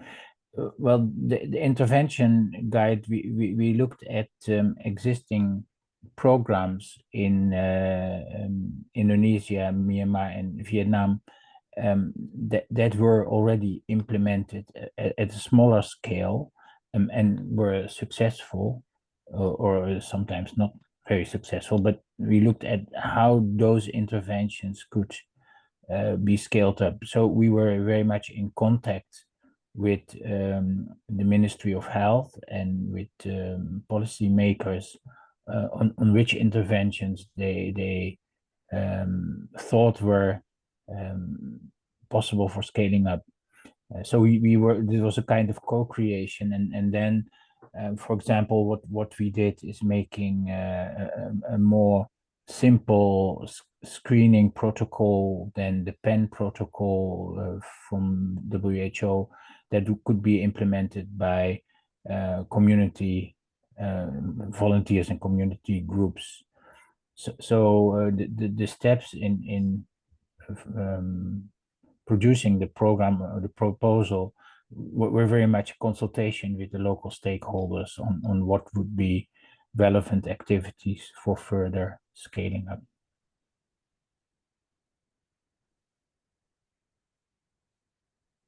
So there's, thank you. There's another question coming from Swornim regarding the Sunny Sea project. How are you working with PHC and community on this with limited resources there? Yeah, as I mentioned, we started working with existing programs like the Posbindu program in Indonesia that is already existing and get some basic funding and works with volunteers and the intergenerational solidarity groups that are already existing in Myanmar and Vietnam. So by working with already existing initiatives, it was possible to do it at lower costs, and also helps a lot to do sustainability. For example, the model that we implemented in Vietnam in 120 community groups is now by the government with funding from World Bank expanded to 6,000 community groups. So if you are able to demonstrate that you can improve a small pilot and scale it up, then government can take it over and make it a successful national program. Thank you so much for answering that question. I'm afraid I think, Margaret, we have to go back to the other room. Is that correct?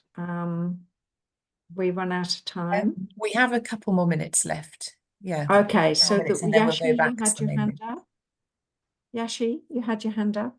Yeah, I just wanted to add to the previous comment. I think that something that has worked well for the IMPRESS project is that it's also in line with national policies, and that immediately had a government buy-in. So there is a policy in India that mandates that mental health care should be provided via primary health care. And so during the design of the program itself, we did have consultations with the government stakeholders to have that buy-in to ensure that the program can be sustainable even beyond the research cycle. So I also wanted to highlight that perhaps also thinking through the paradigm of research, policy, and practice in parallel may also help design our research studies to ensure that there is buy-in from various stakeholders. Yeah, I think that's really important. And I think I'll just say a few comments to wrap up. Thank you, everyone, for presenting and making sure it's a good session. I just think the points that were raised about the re-aim, not always being clearly defined and the challenges not being well written about. So I think this really does open a possibility to have a working group looking across the projects. For those who are interested, I've put my email there. Please contact me if you'd like to be part of something, because there could be a really good publication come out of that. And just thank you very much again. And we'll see you just back in the other room just for the final comments and tying everything up. Thank you.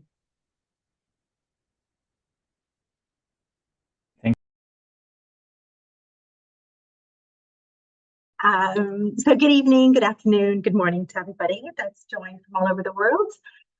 Thank you for joining this particular session, which will have a deeper discussion on applying equity frameworks to the use of health innovations to address NCD, from planning, implementation, evaluation to reporting. My name is Vindy Patel, and I'm a senior research fellow at the George Institute for Global Health in Australia and a principal investigator for a program in the life course approach call-out for NCD.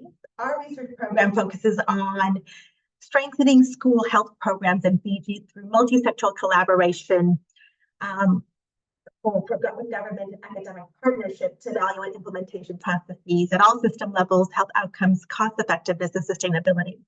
This helps us to unpack structural and environmental changes necessary to deliver health education through whole school programs and engage the wider community and parents to improve not just the health outcomes, but social and educational health outcomes. Our program will work along with most research to address the rapidly growing burden of NCD, requires the consideration of equity framework to ensure the root causes of health inequities are being addressed. Next slide.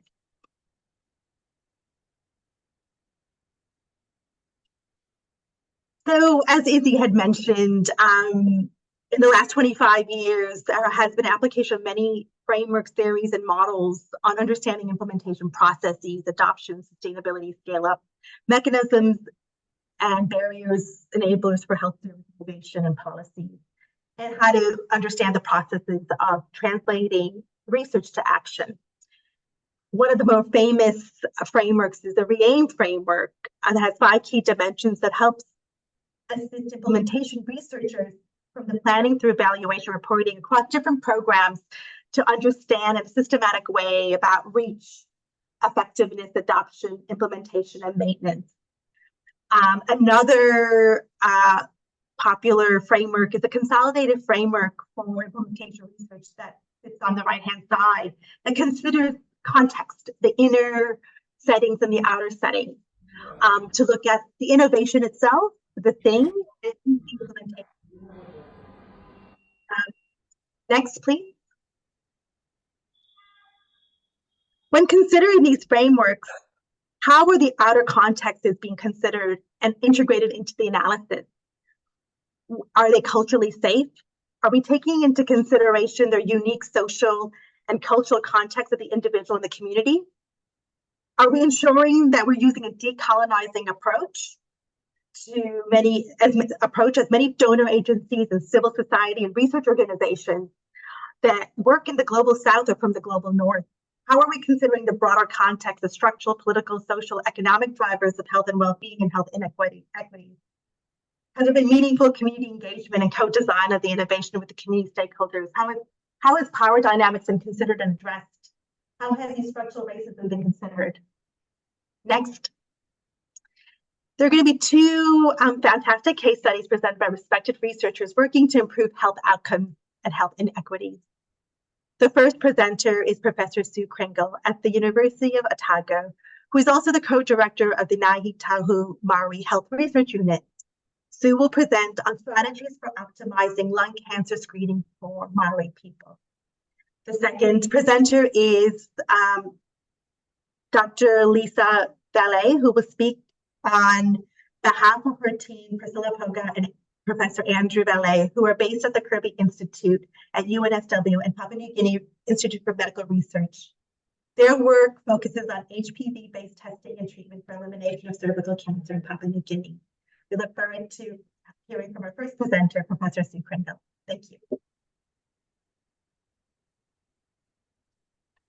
Kia ora, thanks, Bindi. Actually, I'm not going to be talking about lung cancer screening tonight. I'm going to talk about some work that we've done developing an implementation science project framework that specifically addresses equity in Aotearoa, New Zealand. So, kia ora. And kia ora, greetings, everyone. I'll just bring up my presentation. Right, I'm sure that's everyone can see that. Great, so this is what I'm going to do. And I want to just comment that I am one member of a large group of good team that has been doing this work, and really I'm presenting on their behalf tonight. And we were interested in New Zealand in developing a framework for our context that had a specific equity focus, largely firstly focused on equity for Māori people. Māori are the Indigenous people of New Zealand. We make up 16% of the population. We experience significant health equities across every condition that we've looked at. And we also know that in New Zealand, as other places, evidence-based interventions, few are implemented, and those that are implemented, it takes a very long time. And then in Aotearoa, New Zealand, when they are implemented, universally, the implementation is not as good for the Māori population, and so there are inequities in those interventions that are implemented. I just want to speak quickly about one example, is cardiovascular disease risk assessment and risk management. We know that the information for CVD risk assessment came from the Framingham study in the 1950s and 1960s, and yet it was really in the 2000s before we started to systematically undertake cardiovascular disease risk assessment. That was done less frequently for Māori than for European people. And then when we know people are at high risk, the management of their cardiovascular disease risk is also inequitable, with less high quality management provided to Māori patients. And so we thought, what can we do to help the system be better at implementing interventions? And we were funded to develop an equity-focused implementation for science for New Zealand. And we also wanted to develop an equity readiness assessment tool so that when people were looking at implementing an intervention, they could look round at their service or the health system and say, how ready is it to implement this in an equitable way successfully? We've had 3 phases to our project, and we're really here at the moment. And we had 6 steps in the development process of our framework. We undertook a literature review. We interviewed stakeholders, so researchers, policymakers who used evidence-based interventions, and talked to them about the things that were barriers and facilitators to implementation. And from the basis of our literature review, we thought there's a lot of frameworks, TMFs around. We don't really want to develop a new one. Is there one that we could adapt for our context? And we chose the EQIR framework to develop. We got in touch with the authors, had a Creative Commons license, and they were happy for us to adapt it. We then used the information from our interviews and looked at the framework and made the necessary adaptations to it, and then consulted with a wide range of people about the framework and made iterative changes to it. So this is our framework. I'm sure that you can't see it, but on the left-hand side is the reference to the publication. It is a process model, but it has, in the centre, we have whānau of families, and in the New Zealand context, we have the Treaty of Waitangi, which is a treaty between the Crown or the government and Indigenous people. Here we have important context to remember, so collaborative design, anti-racism, Māori and other priority population expertise, cultural safety and values-based. And this ring is the contextual factors influencing implementation. There are 4 phases: implementation planning, which has a number of steps, designing the implementation pathway, implementation monitoring, and then outcomes and evaluation. And you can do this in an iterative manner, kind of going round and round the circle until you reach your goals. And then the equity readiness assessment tool.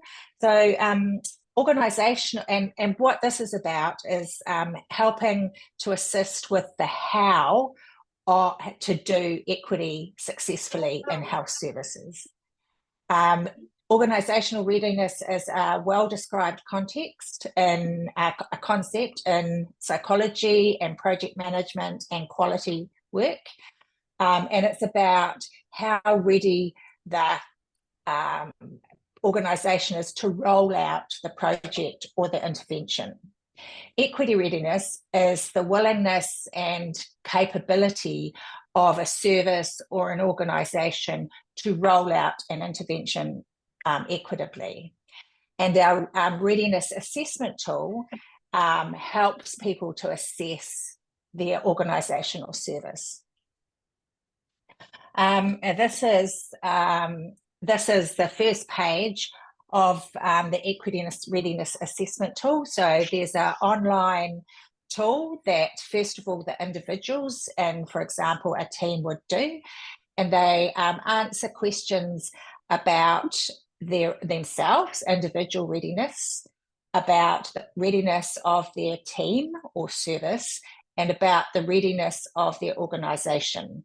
And so their questions around in the organisation, for example, is around the kind of resourcing, the championship of senior leaders, and there's kind of a number of different questions. I'm just going to give you, I'm sorry, just maybe 2 more minutes or a minute. Oh, yeah, sure. Yeah. Okay, sure. And so what happens then is that information goes to a team meeting and a facilitated discussion, and people develop an action plan to address any issues that they have identified. The feedback that we've had from pre-testing is that it's very easy to do. The facilitated discussion works well, and that there were some important points for us to consider as we develop our user guides. Since then, we have been finalising the tools, engaging with senior stakeholders, and developing an action plan and template and example, a facilitator's guide, and a workbook to help people work their way around the framework. And I might just finish it there. Thank you, Sue. That was fantastic and interesting. We'll have more discussion on the framework once the Professor Andrew Ballet's team presents. Thank you. I'm presenting some work on the HPV-based testing and treatment for elimination of cervical cancer in Papua New Guinea. This work, qualitative research, has been led by Priscilla Poga, a social researcher from the Papua New Guinea Institute of Medical Research. And I'd also just like to acknowledge McKenna Riddell, who is our GACD coordinator in PNG. The overall research aim is to determine the reach, effectiveness, acceptability, cost effectiveness and scalability of HPV self-collect, test and treat among women in rural and remote communities in PNG. And this work that I'm presenting now is part of a wider collaborative programme of work that will allow us to advance the elimination agenda throughout PNG and building on our earlier work in this setting. So just a little bit of context, Papua New Guinea lies just north of Australia. It's a low middle income country of about 11.5 million people. It's very geographically, culturally and linguistically diverse, with more than 839 distinct language and cultural groups. Huge mountains in the highlands, hundreds of islands off the mainland, and about 87% of people live in rural areas. So our HPV screen and treat model, just briefly, women are provided with detailed information and instructions of how to collect a vaginal swab. This is then tested using a gene expert platform, and it takes around an hour and a half for them to get their test results, so they can get point of care test and treatment on the same visit. Women that have got a high risk type for human papillomavirus undergo cervical examination and thermal ablation where indicated. Those with evidence of disease are referred to gynecologists for further follow-up and care. And all of the women's demographic and test results are captured in the CanScreen registry platform. Currently, there are monthly rural outreach programs going on in the Western Highlands of Papua New Guinea, where we provide this screen and treat approach.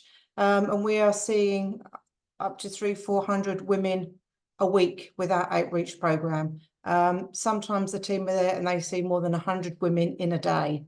The community interest has been amazing for this screening program. So we've got women that are attending outreach programs, but we've also got women that are attending the clinic-based program at the Well Woman Clinic at the hospital in Western Highlands. So we are working with the interventions being conducted within the overarching conceptual framework, combining the Health Equity Implementation Framework and also the REAIM framework. But for now, I'm just going to focus on some early findings that relate to the Health Equity Implementation Framework. So our findings to date focus on women's understanding of cervical cancer and what are the facilitators and barriers in accessing cervical screening services. So as such, these relate to the first constructs within the framework, the context and the recipients. And in the next few slides, I'm going to focus on the outcomes and determinants as defined in our framework. We're looking at the challenges and thoughts for the success of the programme moving forward. So to date, Priscilla has interviewed 34 participants, 24 women who have already attended for their cervical screening and 4 that were waiting to go in to receive the service. She also interviewed healthcare workers and 1 senior level policy maker in the Western Highlands. Relating to knowledge, understanding, beliefs and misconceptions, there is some knowledge of cervical cancer being a sexually acquired infection, but also as well in this community that women felt that it is linked to menstruation. And in the second part of this quote here, Emma mentioned that I used to think that during our monthly period, some dirt, some blood doesn't come out and some is still in the body. And I used to think that that can develop into this cancer too. In some other interviews, Arinta went on to describe how she felt it was a punishment sent from God while acknowledging that we don't know the real cause of that cancer. Emma described how she had heard about elders and parents talking about cancer, describing the traditional treatment and going on to describe the traditional customary way of curing the cancer. And Melek described herself as being a well-educated woman, but even then she was surprised to hear that the only cause of cervical cancer was through sex. There were a number of barriers and facilitators to accessing the services. The main draw card was the fact that we were offering this service free of charge. And that really was a huge draw card for the women because they could come and receive their screening and treatment and there was no cost to them at all. But challenges mentioned by someone did include some concern in the longer term of what would happen if they were going to be charged for their services, and then they may miss out. In addition as well, some women explained that they were concerned that women that don't know their age may miss out on the service. The target age is 30 to 59 years, but most women don't know their age. So their age is just worked out on how many children they've had, when was the first one born, when was the last one born. So there's concern that women would get missed out because their age is underestimated. And in addition as well, women were concerned because they were saying, well, we're sexually active, so why can't we have this service? We need to know if we're going to be at risk.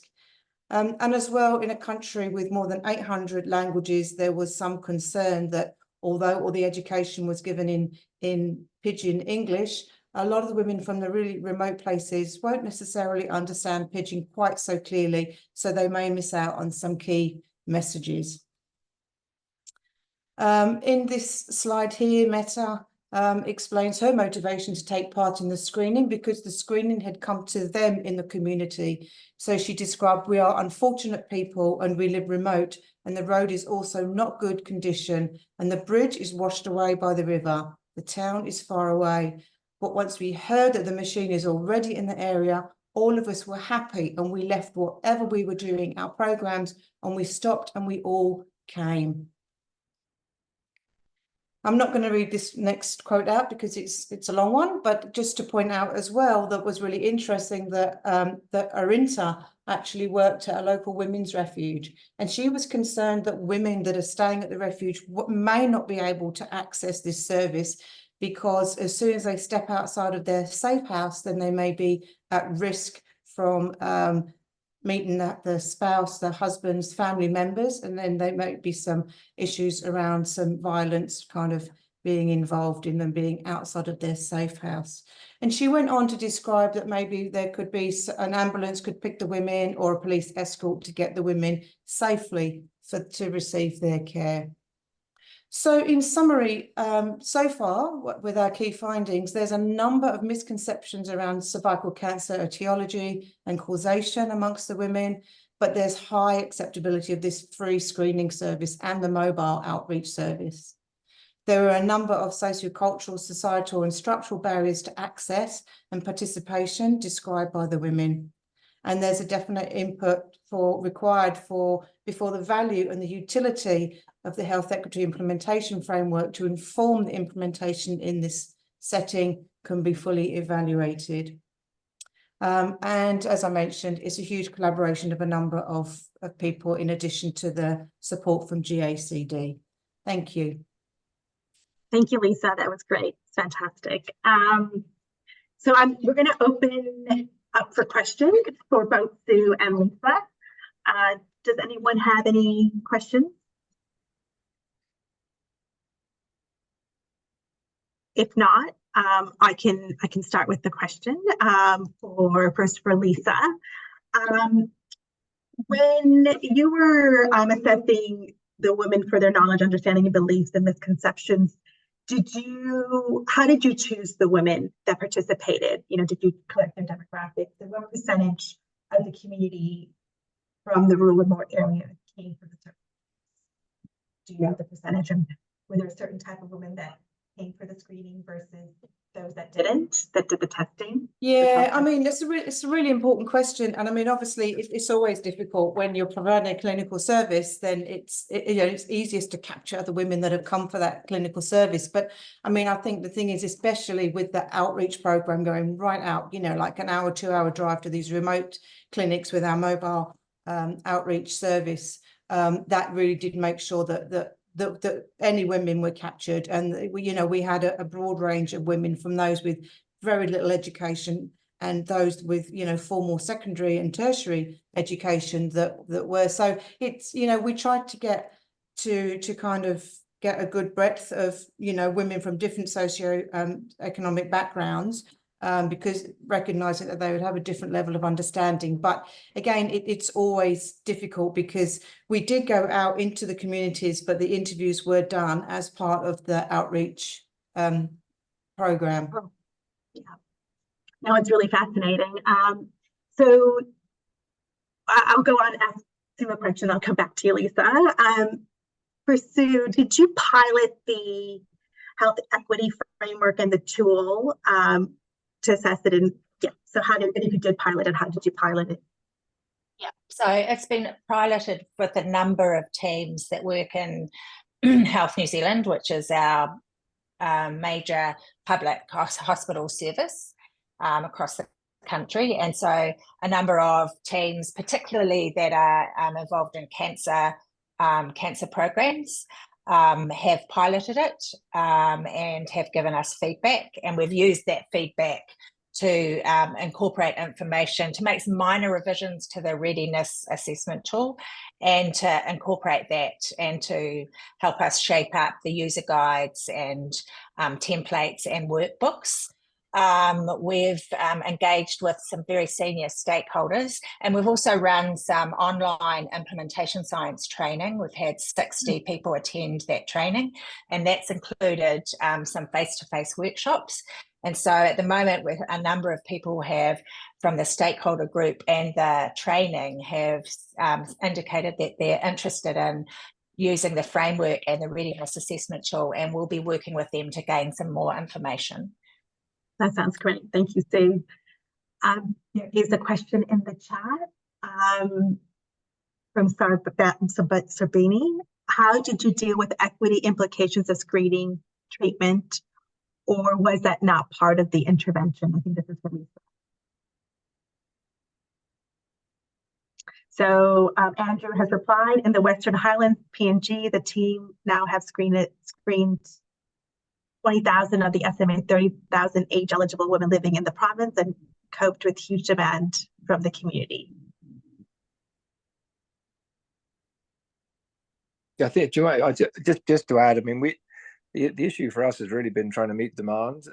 There's been absolutely enormous demand, and so that we, with the mobile outreach, the team will go out, and the very first one they thought they might see 100 women, and 500 women turned up on the first day, and they are currently screening around 1,000 women a week through the mobile outreach and through the fixed facility, which is really something we've never seen before in any of the programs we've been involved in. It's quite astounding, really.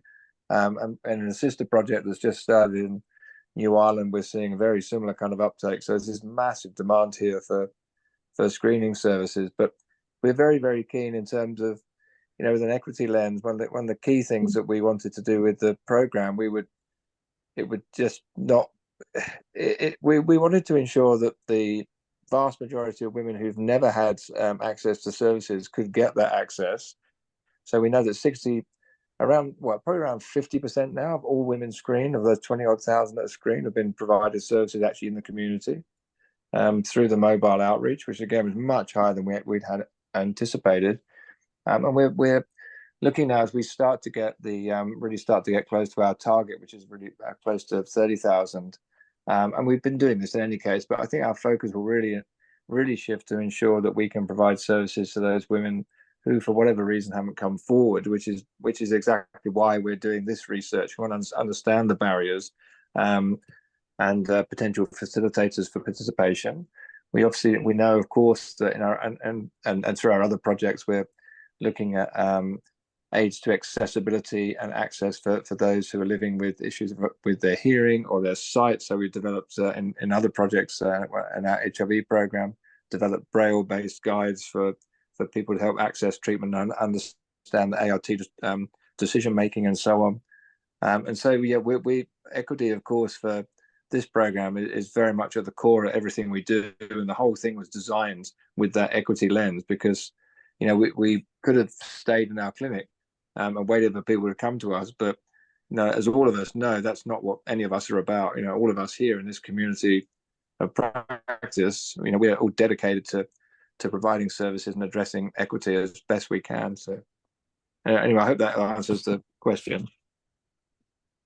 Sorry, I was actually asking Andrew, what happened to the women who were then diagnosed, and was this part of the intervention? But I think you started to answer it, because you said the services were offered, because often I think there's an ethical dilemma with screening programs if the treatment is not available. Thanks. Our treatment is provided the same day, so it's screen and treat. So all women who test positive have a pelvic examination, and if they're considered eligible, they're provided same day thermal ablation. So 90% or just over 90% of all the women who test HPV positive are eligible and treated the same day, and the remainder are referred.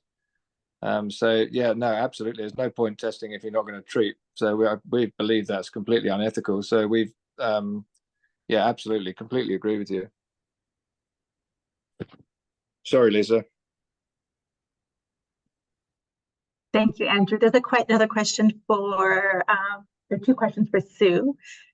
Do you have any insights from Anusha? Do you have any insights or recommendations into the best time to apply the tool in the implementation process? And the second question, there may be any equity-related issues to consider when moving from implementation to scale-up. Thank you.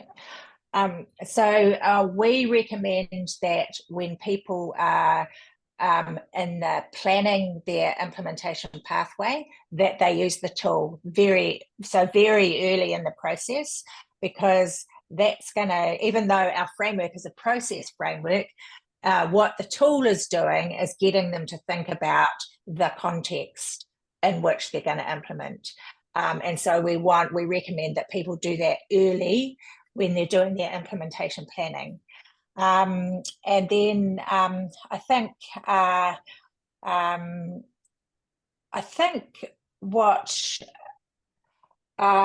in New Zealand, actually, what we often do is we try to go straight from evidence, getting the evidence, through to implementing more broadly. And although it may change, I think and I understand that implementation science is becoming the focus of a lot more grant applications, but we haven't seen a lot of, for example, evidence-based trials and then moving to small implementation projects and then to scale up. But that may change. In fact, it probably has to change because we need to get better at our implementation or our scale up. Yeah. Thank you, Sue. Anybody else have any questions? Just have one quick question myself, if that's all right, just to all of you actually. It's when you're choosing your framework and you say equity is central to it, and that, of course, that makes total sense. So how do you choose the framework that works best for you? And obviously, Sue, yours ended up adapting and designing your own, or for Lisa and Andrew, you used one that already exists. How do you choose what works best for your equity situation?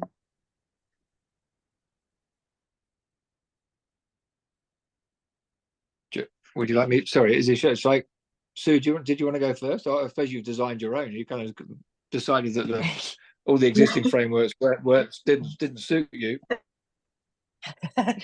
You go first, Andrew. I think for us, it's a bit like in the talk that fantastic plenary we had, which I thought was really amazing. But I guess choosing the right framework for the right setting is what we were trying to do. So we did look at a number of frameworks, and we knew that from the REAIM framework that would provide us with a very valuable way to look at, particularly at the reach and effectiveness and so on of the whole program and the implementation experience. But we just felt that it lacked that kind of, it kind of lacks a heart somehow. It lacks that kind of substance, and it doesn't address equity. And so we really went back and then thought, what can we do to really make this a much more kind of rounded and a better framework that fits what we're doing and how we want to work. And so we looked at the different phases in the implementation experience, and from the planning all the way through to initial implementation, and then with the adoption and scale up towards the end of the program, our program, and looked at how both the HEAF framework and the REAIM framework would be able to support us through those different phases. But there are some areas of the HEAF, I think, which are quite difficult because there's a very strong component around the clinical experience in and of itself, which is something we've certainly watered down quite a lot in our interpretation of how it would be applied. So I think it's interesting in implementation science that it seems to be quite acceptable to take a framework and then adapt it to your own needs, which is not true in other areas of research and so on. So it's that to us is also very attractive that we could do that.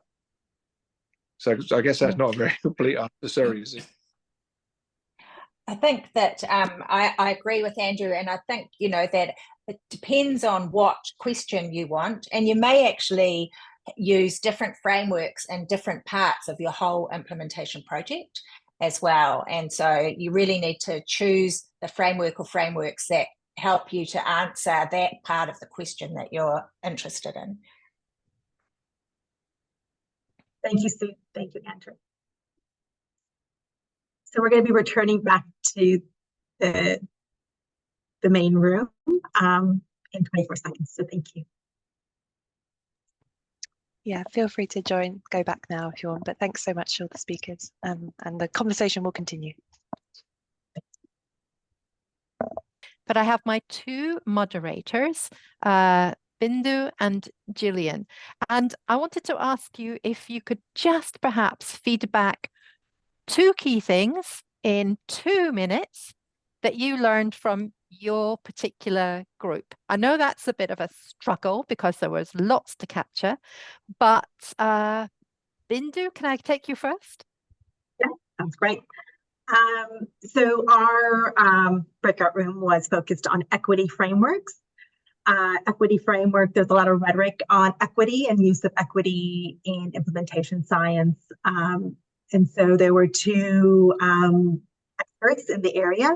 One that developed, Professor Sue Cradle from the University of Otago, that has developed their own equity framework. A new equity framework plus an equity readiness assessment tool that went through various phases.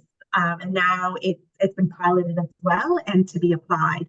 That takes into consideration more than just the implementation, adoption, reach, maintenance effectiveness. It takes into account the cultural, is it culturally safe, social cultural context, the broader social, political, socioeconomic drivers, as well as ensuring taking into account racism and co-design of the tool.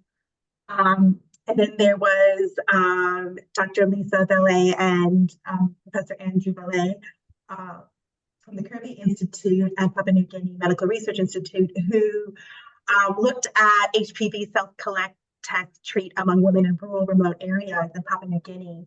And they used a combination of the health equity implementation framework and RE-AIM framework to enhance the RE-AIM framework to take into consideration these wider equity determinants, looking at knowledge, understanding, beliefs, and misconceptions from the women that were participating. Thank you. Great, thanks so much, Bindu. That's a quick round up. Really interesting to hear that you sort of building on RE-AIM, extending, expanding to draw in further dimensions. That's possibly a quick jump step to the second of our rooms, the second moderator, and Gillian, who were full-heartedly on the RE-AIM framework. So we had about two projects, the Impress project in India and the Sunny Sea project in Southeast Asia. And I'm just going to draw some commonalities because both talking about the RE-AIM framework and really talking about how adaptable and flexible a framework it is.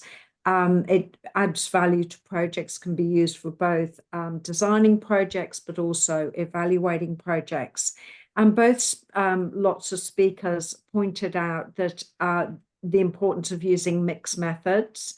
So for each of the sort of indicators like reach and effectiveness adoption, that by using qualitative and quantitative together, you get a lovely broad picture, getting much more depth about, for example, how to work with stakeholders. But another thing that came out, which was of interest particularly to me, was some of the challenges of using RE-AIM. You know, because it's so loose and flexible, you've got a lot of choice about how you actually measure those indicators. And perhaps there isn't much written about that, about what the challenges are, and, you know, the fact that these things are not clearly defined. So it would be interesting to do more work on that and expand out how people are using the RE-AIM frameworks. And I think speakers also said when you're writing it up, you know, you can actually expound on that and those challenges, which I think, you know, for us at the GACD, it's great if we can just, you know, contribute to the science of it, you know, so that other people following in our footsteps know a little bit more about it. And I just did mention to the group that I'm interested if anybody would like to join me in doing a cross GAC project with all the multitudes of people that are using RE-AIM. If we wanted to join together to do a project together about how people are using RE-AIM, please let me know. And, you know, we can perhaps do something further that each of us couldn't do on our own. Thank you.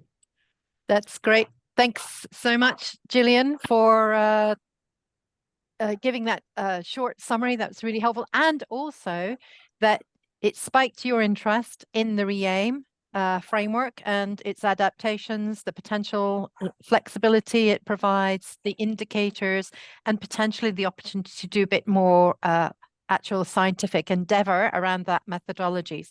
So if anyone is interested, please do get in contact with Gillian, either directly, or if you would like to pop in a message back to GACD admin, we would be happy to facilitate that linking up.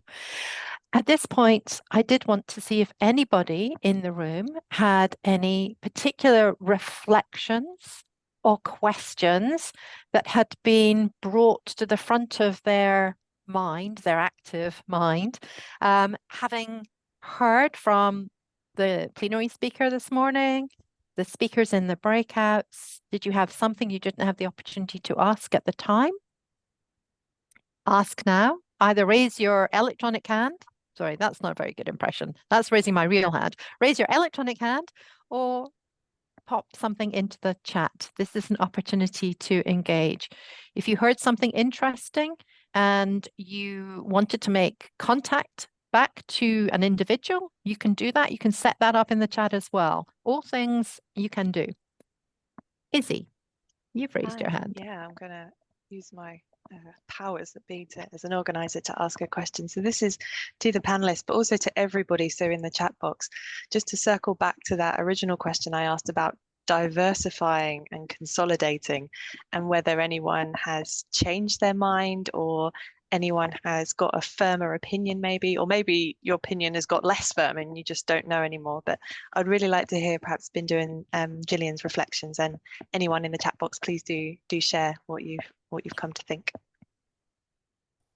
I'm happy to answer that or give my perspective. So like Dr. Lisa Valet and Professor Andrew, they integrated frameworks. In all my work, there's a part of different frameworks that can be applied, a social framework, a behavioral framework, is all influencing the potential outer context and some of the health equity determinants, as well as implementation processes, and looking at to see if the health system and the inner context are influencing each other. So I think instead of consolidating and just making it one, it's more about integration of various frameworks that I think provide more useful validation or understanding of the narrative. That's my perspective about integrating different frameworks. Thank you. Thanks very much for that comment, response, Bindu. And I think, yes, really, we might get back to, it does depend on what the research question is that you are trying to tackle. You may need to have separate research frameworks potentially at different time points in the study to tackle the question. But you may actually be able to integrate a number of frameworks within your study. And then it sounds as though, you know, if you have a framework which is flexible, like the REAIM, you can expand on that. So all things are possible. It does just become perhaps a challenge if we have 142 different frameworks to choose from.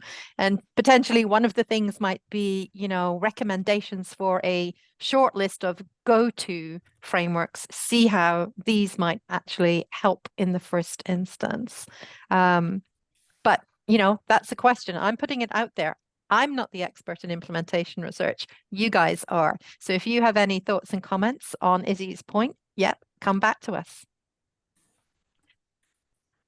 Interesting. Is there any study that checks the overlaps in the frameworks before we consolidate them? Absolutely. When you have an integrated, maybe you've got similar dimensions that you're not repeating or duplicating, you're in essence merging. When is a new framework a new framework? Is it when an academic actually publishes the paper on a new framework, or is there such a thing as a really new framework? It's really interesting to hear about the health equity implementation framework. Yep, you have your hand up. Thank you. Yes. I think what Jaime mentioned is important. It's first the research question. What are you going to research? And from there, you come to a framework that fits best. Those frameworks are not a kind of cooking book for how to do a project or how to formulate a research question. So the re-aim is much used because it's so flexible and easy, and it makes sure that you look at all different dimensions. So that's why it's applicable. So I would still advocate to keep things flexible, and even if you can combine multiple frameworks like we did see in press projects where they say and what Bindu was also mentioning for equity, don't hesitate to combine frameworks and make the best of both worlds or multiple worlds to answer your research question. That should be the priority, I think. Thank you. Great, thanks very much. Yeah, very, very salient point, very sage point as well. I think given looking at the time, any last questions, pop them into the chat to each other. You have a few minutes to address that. But in these last few minutes, we have a poll on this workshop that we'd really like you to complete. Breakout room 1 will discuss CFIR, so that Consolidated Framework for Implementation Research, and will be moderated by Simon Bacon, who you just heard from as well. So if you're interested in that, there'll be a pop-up shortly and you can go in and hear more. And in breakout room 2 is going to be about EPIS, the framework, so Exploration, Preparation, Implementation and Sustainment Framework, and that'll be moderated by Karen Yates. That'll be breakout room 2. So whenever Cherie behind the scenes is ready, she'll open out those breakout rooms, and in the pop-up, if you scroll down, you'll be able to see that you can join whichever room speaks to you at the moment and which conversation you'd like to join.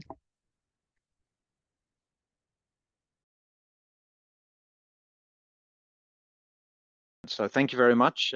Welcome everybody. As mentioned earlier, we're going to be talking about CFIR, so Consolidated Framework for Implementation Research. I'm going to introduce the panel as we get to them and their presentations. Just very briefly, I'm Simon Bacon. I'm a researcher, professor at Concordia University in Montreal, Canada, and at the CIUS Nordel de Montréal.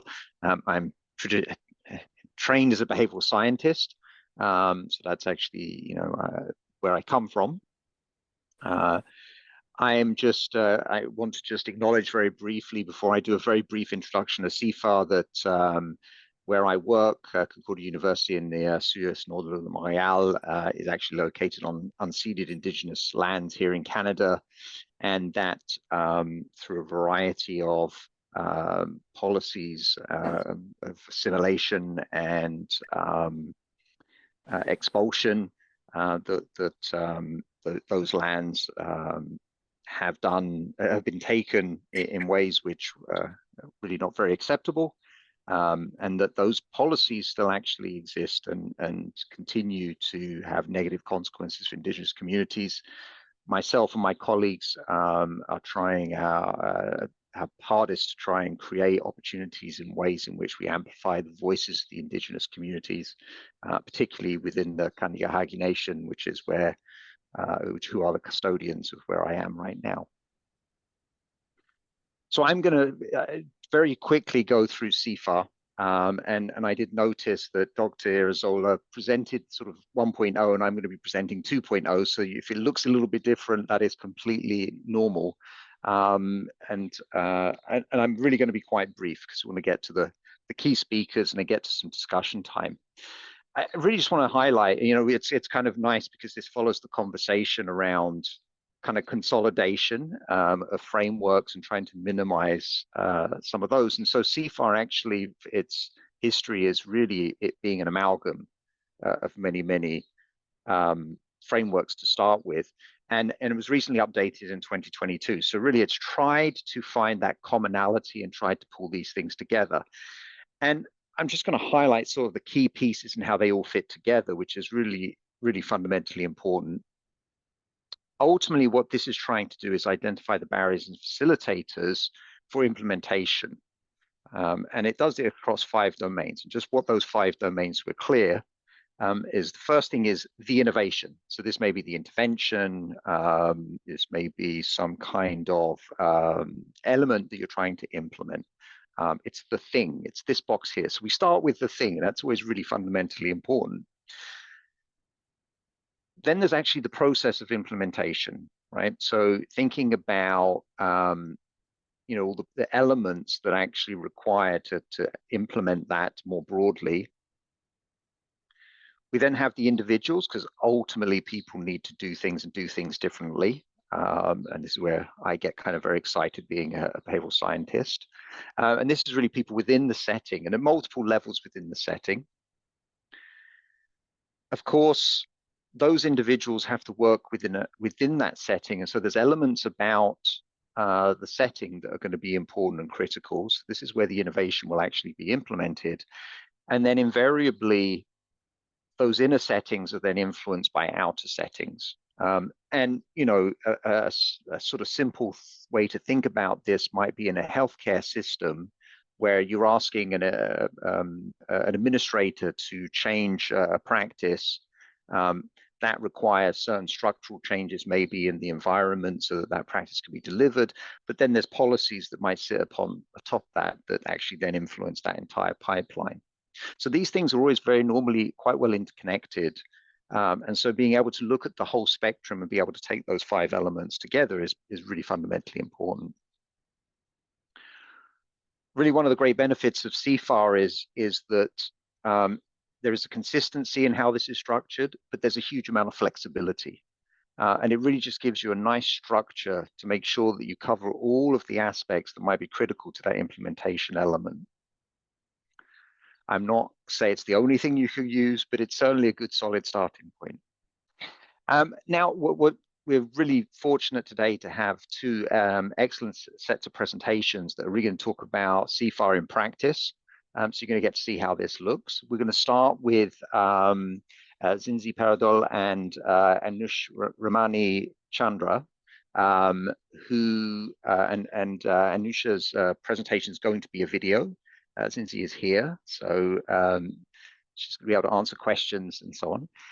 And both of these great colleagues are from the upscaling working group. This is looking at 27 projects across 27 countries around the diabetes and hypertension aspects, and really pulling together a mass amount of information across all of those to really sort of look at the issues around enablers, barriers, etc., to upscaling of interventions more broadly. And then after those presentations, we have, oh, and sorry, I should just say very briefly. So Anusha is at Monash University in Australia, and Zinzi is at University of Groningen in the Netherlands. And then after that presentation, we have Bana Salami, who is at the WHO Collaborating Center on Nutrition Changes and Development at University of Montreal, so a colleague of mine just down the road. He's going to be talking about a particular project that's being delivered in Ecuador around evaluating and bringing to scale alternative food networks to address diabetes and hypertension. And then really sort of understanding how those alternative food networks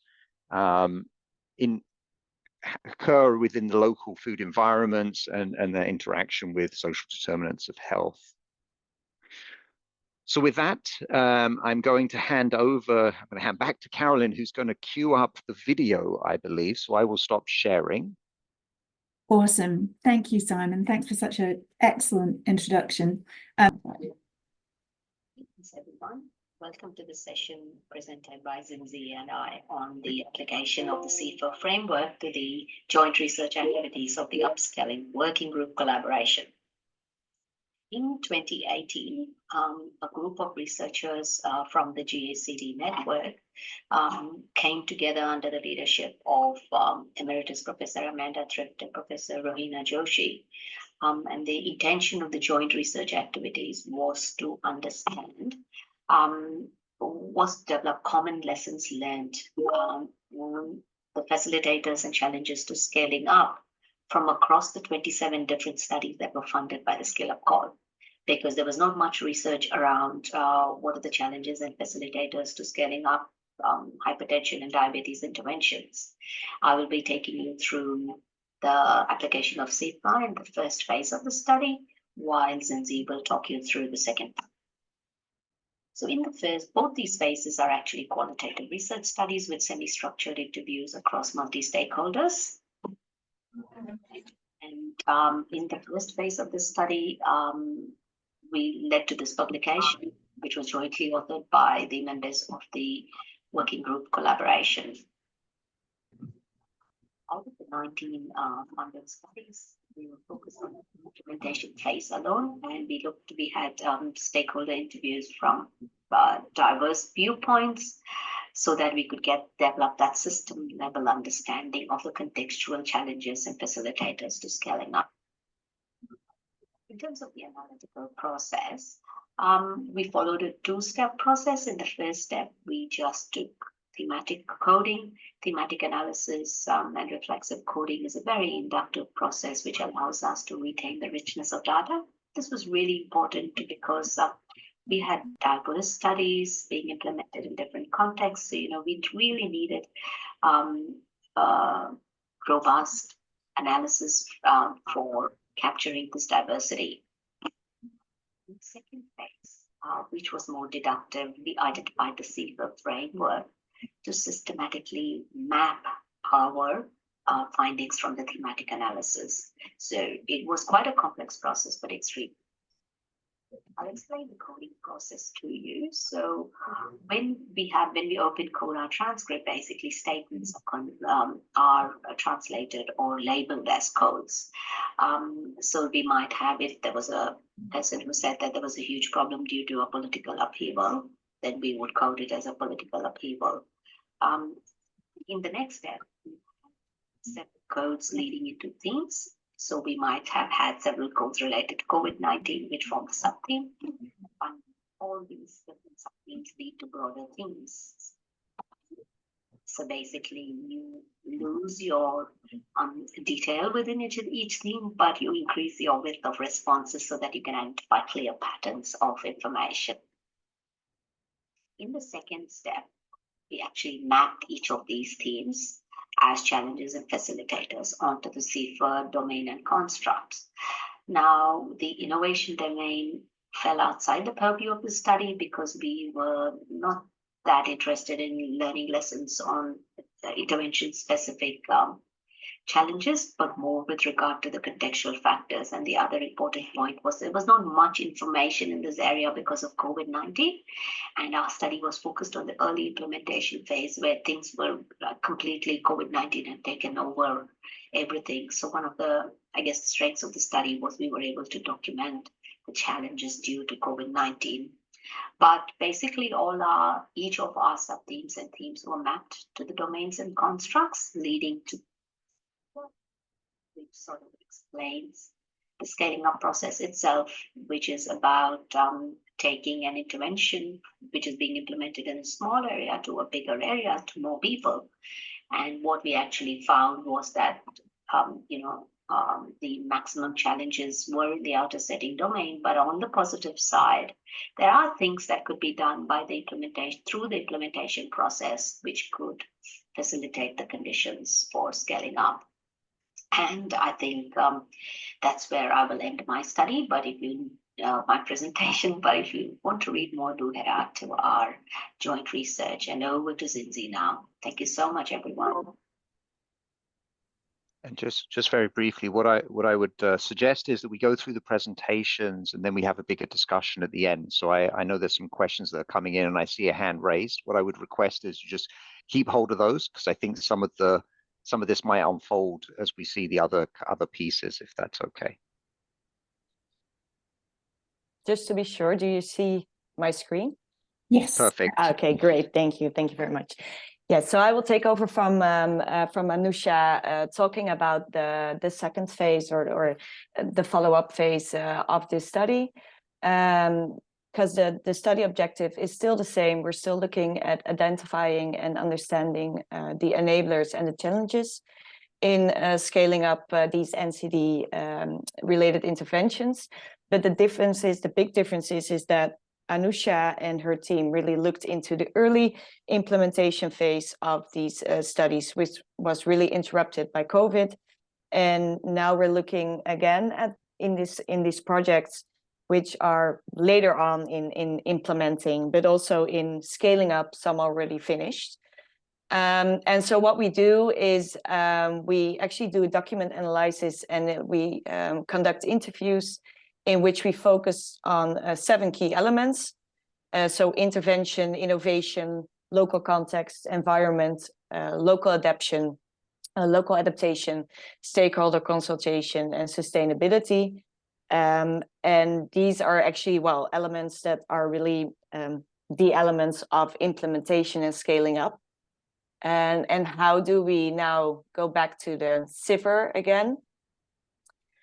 Well, what we do is these elements really come back in all these CFIR domains, right? So we use this CFIR framework to really provide an overview of how these 7 key elements really interact, interplay, and are linked in these different domains of the CFIR. So to be really quick, because I don't want to take that much time, but for example, we look at the key element intervention. This is really the intervention characteristics domain. Also the innovation, the key element of that one is in the intervention characteristics, looking at the local context. So looking at the patient's needs or the organizational context is really in the inner setting, but also connected to the outer setting. And this is the environment, which is the political, economic, and social factors, which are also in the more of the outer setting. Local adaptation, looking at how interventions fit into the context, is really connected to the inner setting, but of course also to the individuals, the people that are engaged in the project. And the stakeholder consultation, so the engagement, right? Looking at the implementation process, but also, again, at the characteristics of the individuals. And the last one, the sustainability. So looking at the long-term maintenance of the projects or the intervention, and especially the scaling up of this, is connected to multiple CFIR domains. So in conclusions and lessons learned, and we're still in the middle of the second phase, but CFIR really provides a structured approach to really understand and evaluate these implementation factors, these key elements in a lot of different complex systems. We have a lot of data from diverse studies across countries and contexts, and this can be really complex and time-consuming when, as Anusha already said, when you want to analyze it and allocate this to the CFIR. But however, it really allows us to really see or reflect on patterns of implementation challenges and enablers. So really short from my side, but thank you. Excellent. Thank you very much, Cindy. Bana, sorry. Bana. So I'll share my screen. Oh, I can't share my screen. You need to allow me.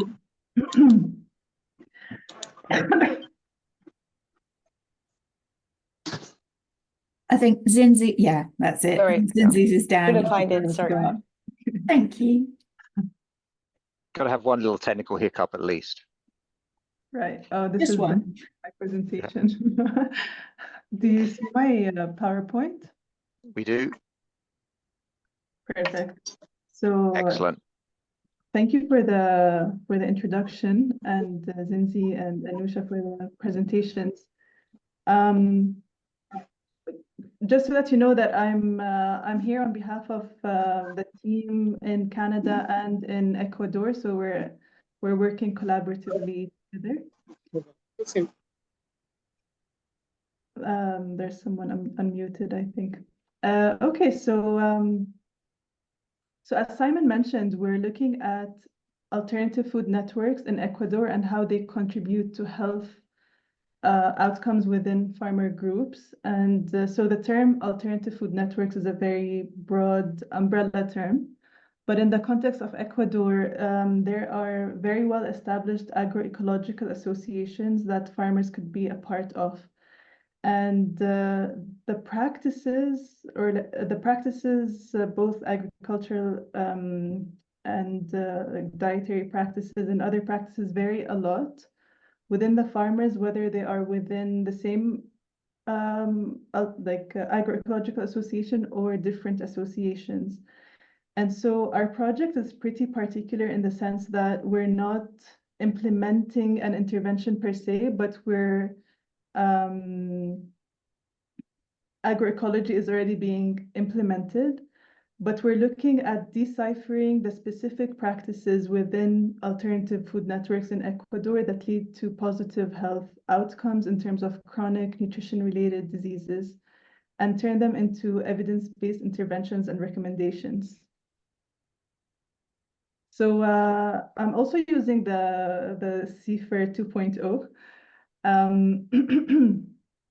So guided by the different CFIR constructs, we conducted mixed methods data collection to help understand the factors of influence at the different levels presented here, and the implementation of agroecology and its associated practices on the ground, including the facilitators and barriers at each level.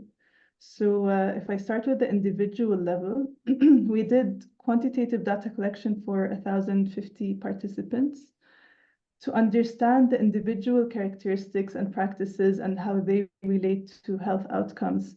So the data collected ranges from socioeconomic status indicators to agricultural practices and land surface area that's dedicated for agroecology or agroecological type of farming, to dietary habits and health outcomes. So we actually did measure blood. We did blood tests on the spot. I mean, like the prick tests where we're able to give the results on the spot, and different health indicators. In terms of the inner setting, so this was really crucial. We did qualitative data collection where we did semi-structured interviews with agroecological association leaders to be able to understand the heterogeneity in the practices, not the practices, but the structural characteristics and how they vary between the different agroecological associations. These include governance structures, communication, many other factors such as resources available, management, and such. And we're also going to be doing ethnographies to get contextual and more contextual information that will help us make sense of the data. Finally, in terms of the outer setting, this is also something that was really important to look into. So we also had our project happen, well, we started in 2019. By the time we were about to do data collection, COVID-19 happened. And so COVID actually had a big influence on the structure of alternative food networks in Ecuador. It was a turning point where a lot changed their practices due to the different policies that were implemented at the time. And so we had to understand these contextual factors, what changed. A lot of them were permanent changes. They weren't temporary. But also in terms of the policy level, I mean, our partners in Ecuador already had quite a good network of civil society groups and campaigns that work on advocacy. But during this project, these were also strengthened and expanded.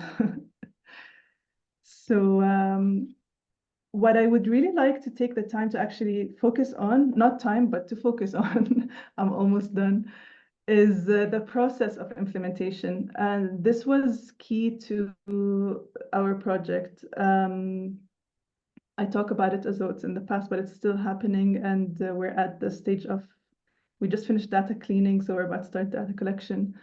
But in terms of the process, we did a lot of work to engage. It's called socialización for people who speak Spanish. But there was a lot of engagement work that was done on all of those levels before starting, during, and as we'll be giving back the results. So initially, we actually took a year and a half to build relationships, to understand needs from the agroecological associations. And there were a lot of formal and informal meetings that were done with the different levels. So if we talk about the inner setting, there were also different tiers within associations. So we had to go through every single tier. We did big meetings with them, with the participants too. So to really get a sense of what the needs are, how the project would be implemented, and what outcomes they also want from this project. Something, maybe I'll also now skip to the giving back the results. What was really particular about giving back, the process was that we still haven't done that. We started doing some preliminary descriptive analysis and doing some pilot giving back results with one agroecological association. And the idea is that we won't be giving back results in this didactic way where we come back with our results, our analysis, and our recommendations and just throw them at the community. But what's really important is that we will take that opportunity to turn it into a discussion and see how they think those results are meaningful, how they can be used, the who, the what, the where also. And I'll end my presentation here, but I'm happy if there are any questions. And this is our website if you would like to learn more about our projects. That was wonderful. Thank you very much, and Zinzi as well. That's two great presentations. So I know so now we've got some discussion time. I probably don't think we have as much as we would like.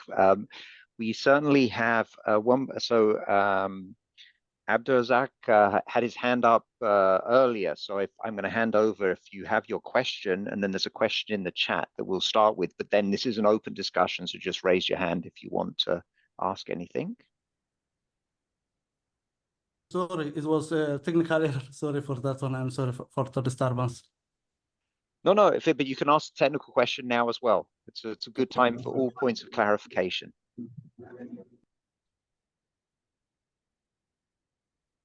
Because if not, we have a question in the chat from, and I apologize, I am going to horribly butcher people's names, I'm sure, but Jepchir, who says, can you use CFIR to assess the facilitators and barriers that may influence an intervention when doing, say, a formative work before conducting a human-centered design process?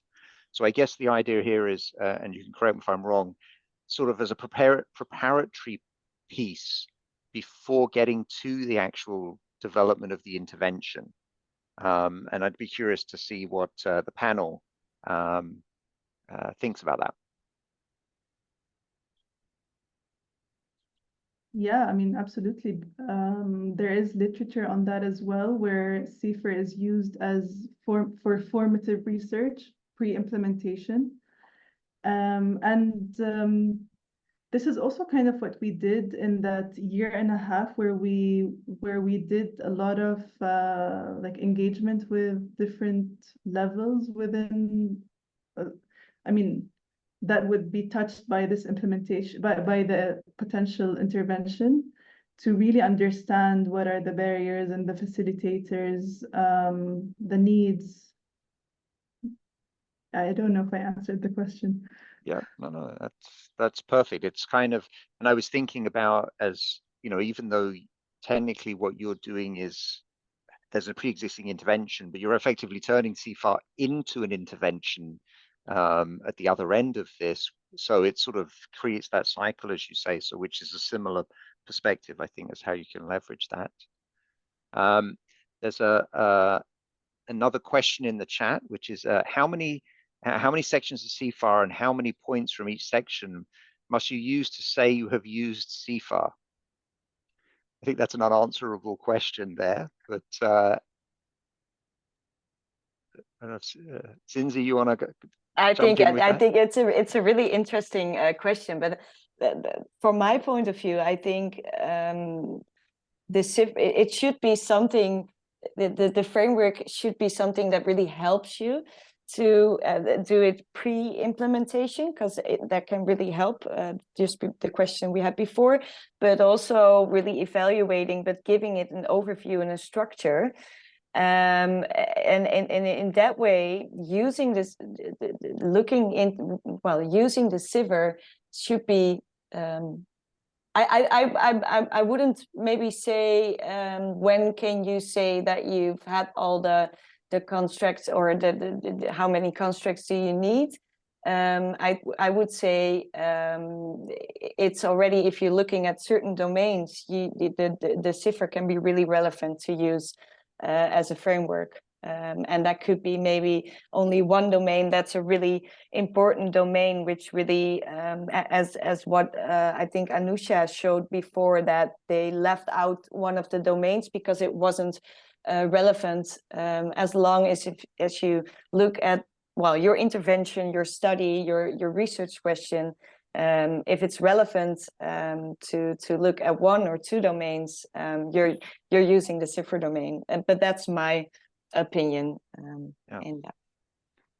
Maybe just a corollary to that as well. I mean, I think, you know, using a framework, even if you're using part of a framework and using it well, is probably better than using no framework.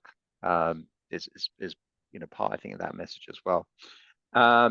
Mustafa, you have your hand up. Yes, hello, thanks for this opportunity. This is Mustafa from Yemen. I'm currently doing my first IR, and I'm using like CFIR framework, and I have two questions. The first one is how we can define the boundaries of each domain for CFIR framework. And the second one is how sensitive is the implementation research data? Because I feel that I'm contacting with the main stakeholders, and I feel that I got some sensitive data about the political situation, and I don't know if you know or not, but we are in a conflict situation, and I think these data are very important. So what's your opinion about that? Yeah, thanks. Wonderful. Thank you. Okay. That's a nice, easy set of questions. I guess the first thing, and maybe Zinzia, this actually, as you were doing your presentation, I think this question of overlapping data across some of the pieces, maybe you can perhaps talk a little bit about that in terms of how you navigated that part of it. And then we can tackle the second half of that question afterwards. It's yes, no, sure. Thank you. It's a really interesting question, and of course, it is a framework, but all the domains are interlinked and integrated with each other, right? So to really set boundaries is a really a big challenge. However, I think it's even more interesting to not even have to set those boundaries, because those domains are, as I said, those key elements that we're looking at are interacting and are linked in those different domains. And if you approach it that way, so not really setting the boundaries, but really trying to see how different aspects, how different constructs in the different domains are interlinked with each other and could also be integrated with each other, I think it provides you even more information about the thing, right? About the implementation that you're looking at. However, what I want to add, it is a complex. It is complex to do, but it can provide you so much information if you try to look at it that way. But I don't know if I answered the question. I think that was perfect. And with the short time we have, we have to be a little more succinct than we probably would like. Banan, I wonder if you know, it's not exactly parallel, but, you know, given the study that you did, the perspective where you had so much of the intervention was already in and it was really looking at the circumstance around it, you know, this question of how strong is that evidence, and is there a way of sort of quantifying the strength or the validity of it, and your perspective from what you've been able to capture? The evidence in terms of linking it to the health outcomes, you mean? Yeah, well, just in general, I mean, because it may even be that it's not necessarily linked to health outcomes, but in terms of just the overall validity and sort of the covering the appreciation of what's actually there. Right. This is a really good question because we are right now in the process of making sense of all the data that we collected. And a big part of it is also, I mean, if we're talking about, for example, the individual level data, we're seeing how, so initially we thought it's just going to be a comparison between alternative food networks versus non-alternative networks, but within both of those, there's a lot of diversity, and it's never 100%. I mean, you could have 100% agroecological or 100% conventional, but most fall somewhere in between. And so we are trying to find a way to, okay, how do we We're going to get cut off in a second, just to let you. Great. So thanks everyone for joining. So I'm the moderator today. I'm Karen Yates. I'm at Queen's University in Ontario, Canada. And I also want to welcome two of our speakers today. So we have Farah Alouche and we have Greg Ahrens, who are going to who are the most important, including all of you, parts of this session today, as they're going to be talking specifically on certain aspects of EPIS. And so we've touched on it a little bit, and many of you may already know or be using the EPIS framework. Just trying to figure out how to move my screen forward here. Sorry about that. Here's a very poorly done screenshot right from the EPIS framework website. And just to give you a little bit of context there. So EPIS has phases, which are exploration, preparation, implementation, and sustainment. And then it has constructs, which are basically, as you see there, the outer context, inner context, bridging factors, and innovation factors. And the website itself is fantastic. It gives you a lot of different really useful tools that you can use if you want to apply EPIS in your work. This is taken right from the website. So just to give a little more context of the different phases, and I'm not going to, they're kind of self-explanatory. I'm not going to use up too much time because I really want to have time for discussion and have the other two presenters have time to present. But I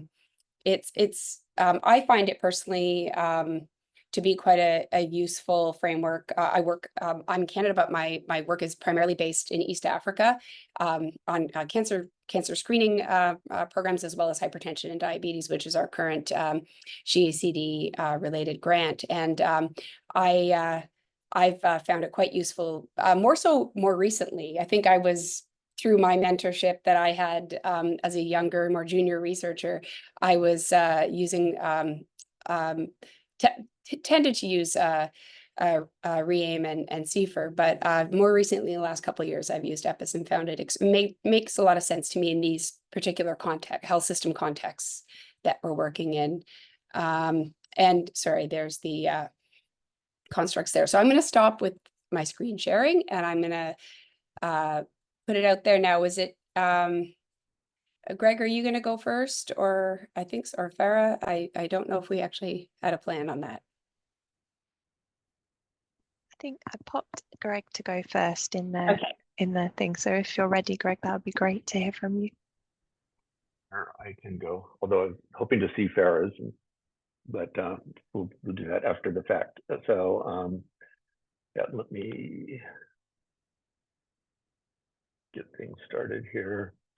Yeah, so this has been really fun so far this morning to hear what was being said. And Greg, while you're bringing up your screen, I can introduce you if you want. Oh, sure. Yeah. Do that. So Greg Ahrens is based at the University of California in San Diego. Very nice place to be. And Greg's going to be presenting on the use of EPIS related, I think, to your current project that you're involved in called DAPR, Depression and Primary Care Partnership for Effectiveness, Implementation, and Research. So we'll go ahead with that. And then I can introduce Farah next. Right. Let me just get this started. Okay. So again, thank you. Great to be here. I'm going to look at my watch and try and keep this relatively short. So thank you, Karen, for mentioning the website. This is the landing page of the website. I'm going to talk a little bit about the framework, and then I'll talk a little bit about how we're applying it in the Smart DAPR project. So, we originally developed this framework and published in 2011, really thinking about these public sector services where much of our work is taking place. And that could be, public health, public behavioral health, child welfare, school-based settings. So we're trying to think of, the framework in a way that would be applicable across many settings. And then in 2019, our colleague Joanna Mullen, who's at Curtin University in Perth, Australia, led a systematic review where we documented use not only in high-income countries, but also in low and middle-income countries, and expanded the framework. As mentioned, EPIS is both a process framework and a determinant framework. So the process is those 4 phases, which, in addition to being, I think, good for conceptualization of what happens in the process, it's also served in being very useful with our implementing partners, with health policy people, funders, policymakers, health system leaders, community-based collaborators, clinical and treatment organizations, advocacy organizations, in thinking through together what we do in the implementation process. So, we have these phases, the outer kind of system and kind of population level context, the inner context of organizations and what's happening. And more importantly, bridging factors that emerge in our systematic review is seeming to be more and more important. How outer context and inner context actors interact and influence one another to help implementation be successful, but sometimes also it can lead to problems that we can really address with implementation strategies. Characteristics of the innovation also, and is the practice or public health innovation we're implementing, has it been designed for dissemination? And there's a literature on designing for dissemination, and we encourage intervention developers to be thinking about implementation and sustainment from the beginning. And then there's this other piece here, this interconnections and linkages and relationships. We have these sort of formal categories of outer inner context, bridging factors, but there are also a lot of interpersonal, professional relationships where people communicate and influence each other in this process. And so I think we need to be mindful of sort of the complexity of those interactions. I'm going to skip that. Another way to think about EPIS, from the original article, is to look at the phases and think about how outer context determinants and inner context determinants might be at play or more important throughout the different phases. So if you identify determinants, it may be that in exploration and preparation phases, certain things are important. So for example, working with policymakers to have policies and funding that will support implementation.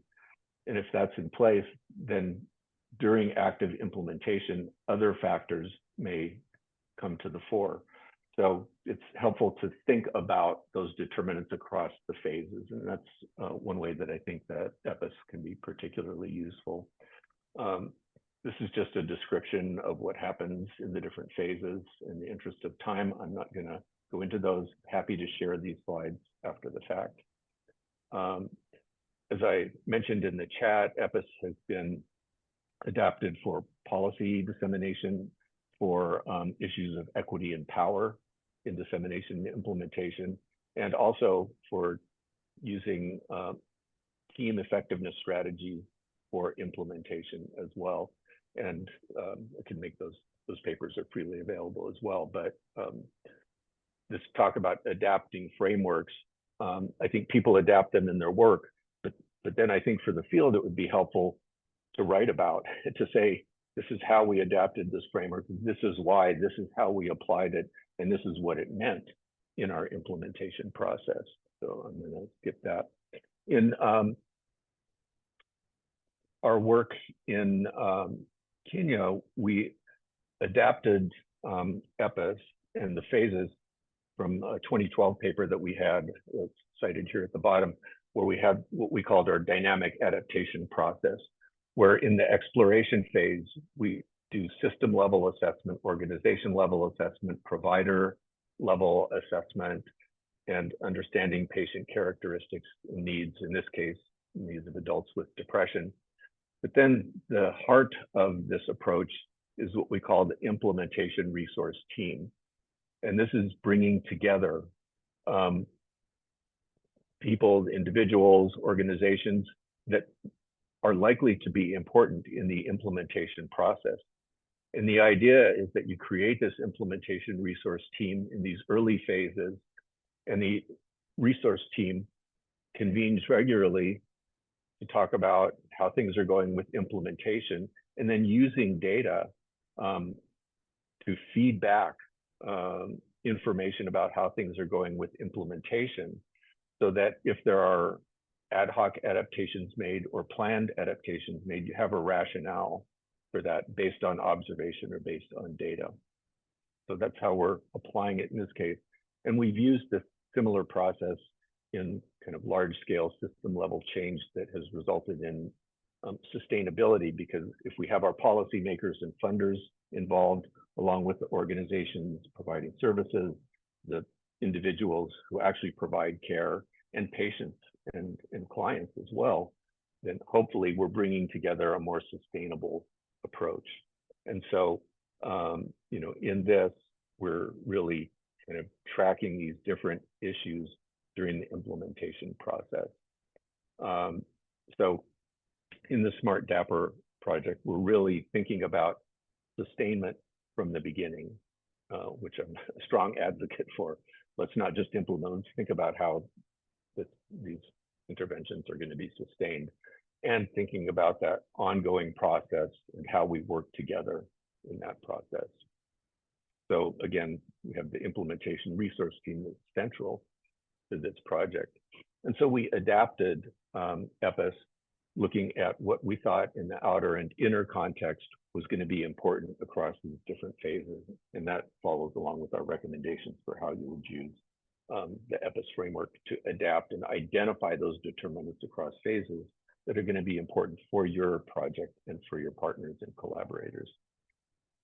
We also conducted a concept mapping analysis to look at, after experience with this process, what were the barriers, facilitators, and issues in implementation. And we're actually preparing this to submit publication. But we really tried to identify, how this fits within the EPIS framework. So we're taking the findings and then bringing it back to the framework and saying, this is how our work in country informs the framework as well. So it's not just that we say, we're going to use this framework and here's how, but we're feeding back information to say, what are the policy characteristics that impact implementation and sustainment? What's going on in the outer and inner context, and what bridging factors are active during that process? So these are just some quick examples of application of the framework and how you might use it in your work. And then again, there are tools and resources on that EPIS website, and I will stop here.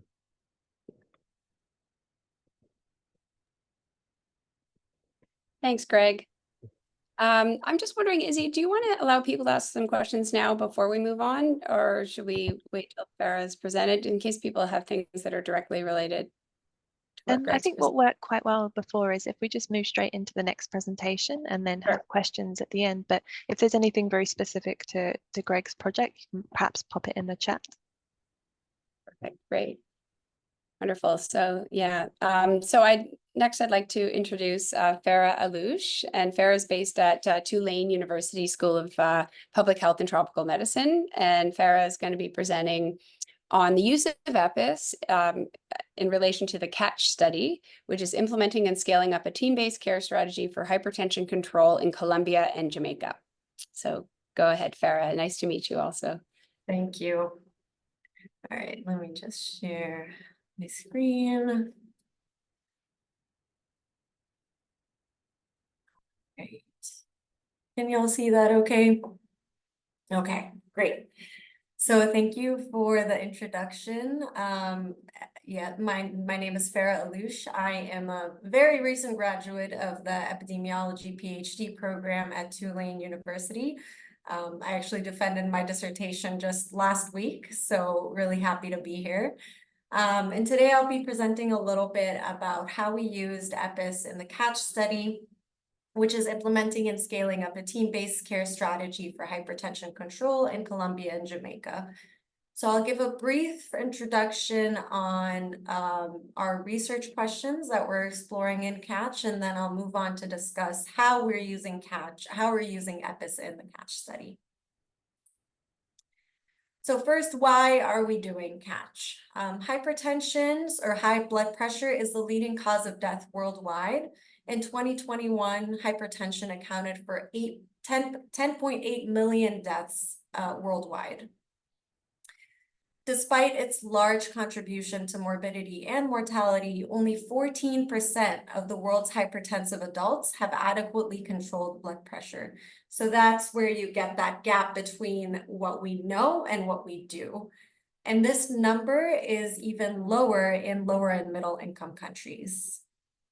So our research question was, can a team-based care strategy improve hypertension control rates in primary care clinics in Colombia and Jamaica? And in terms of what we're doing, so our intervention, our actual implementation study, we have recruited 42 primary care clinics in Colombia and Jamaica. And we've randomly assigned those clinics to either a multifaceted intervention involving antihypertensive medications and health education, or usual care. We have an 18-month intervention for CATCH, which is currently ongoing. After that, we'll have a 24-month sustainability visit to see if that intervention was sustainable in the primary care visit, in the primary care clinics after that intervention period has ended. And then after that, we'll have a 1-year scale up to about 200 primary care clinics in Colombia if the intervention proved to be effective. So in terms of how we've used the EPIS framework, it really helped us a lot in the planning phase of the CATCH study. So before we began our recruitment period, we use the EPIS framework to kind of help us identify who the players are in the primary care setting and in terms of hypertension care in Colombia and Jamaica.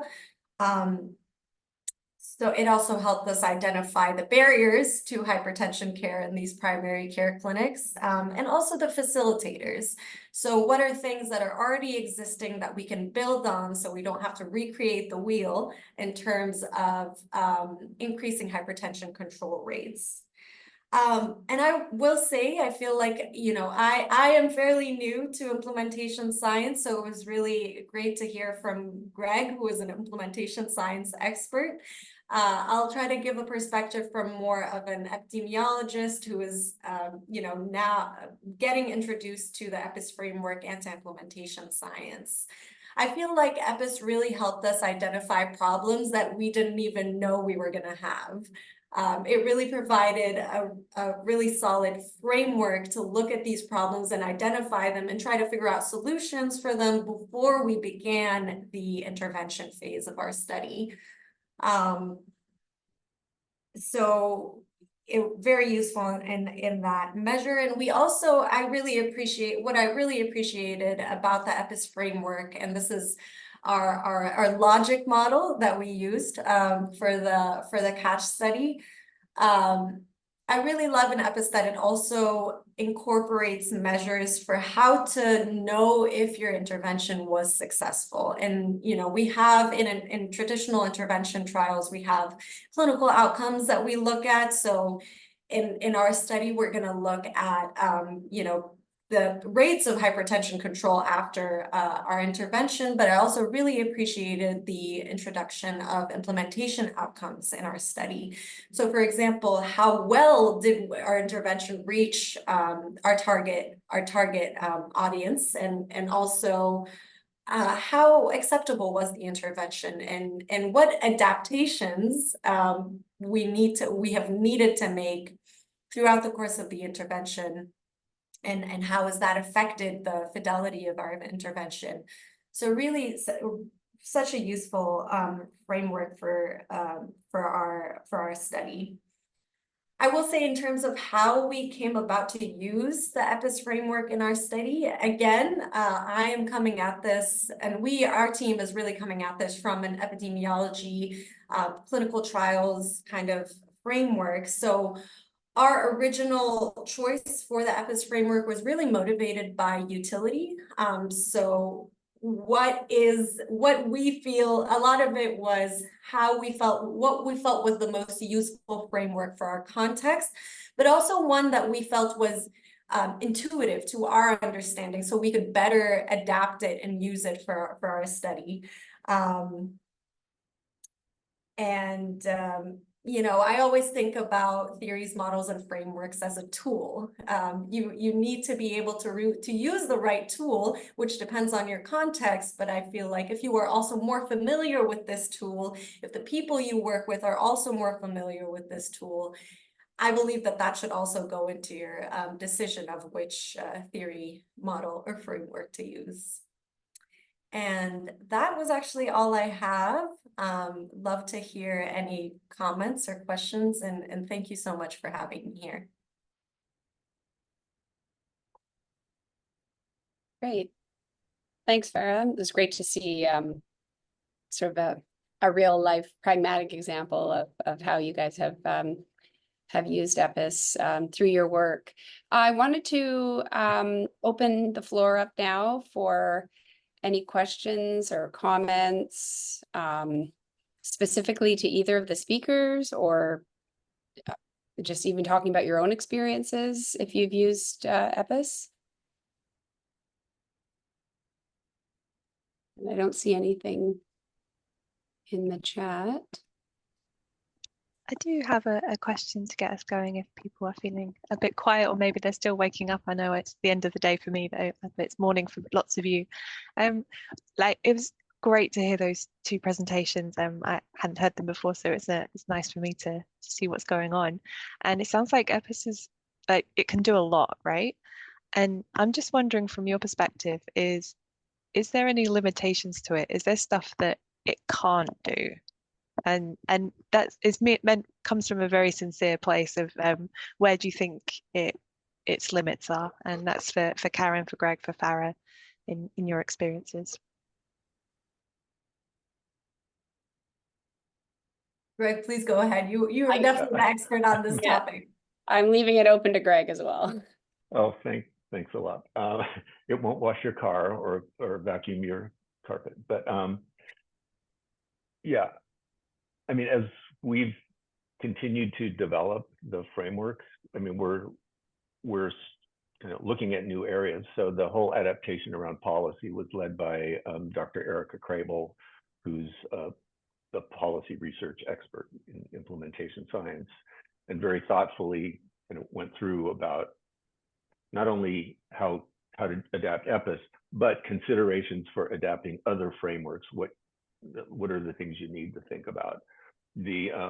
I was really excited, Farah, that you all are using a team-based approach, and I would have loved to hear a little more about that. But I imagine you have a protocol paper for the CATCH study. Yeah. It's in the works. Okay, yeah, so I'd love to see that. I mentioned in the chat we have a NIMH T50 Center on team effectiveness and implementation, so would love to see what you're doing. But as far as adaptation, you know, the adaptations, some are coming from our group and others from outside. So for example, Megan Stanton and Samira Ali did a really nice look at issues of power and equity that could be included in the EPIS framework and how we address those in implementation.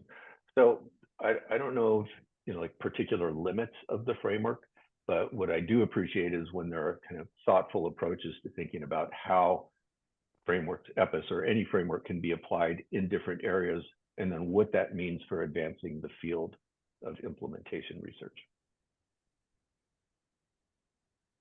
Let me see, Anna has a hand up. Go ahead, Hi. Anna. Yes, thank you. Hello, everybody. I'm Ana Paula from Brazil, and we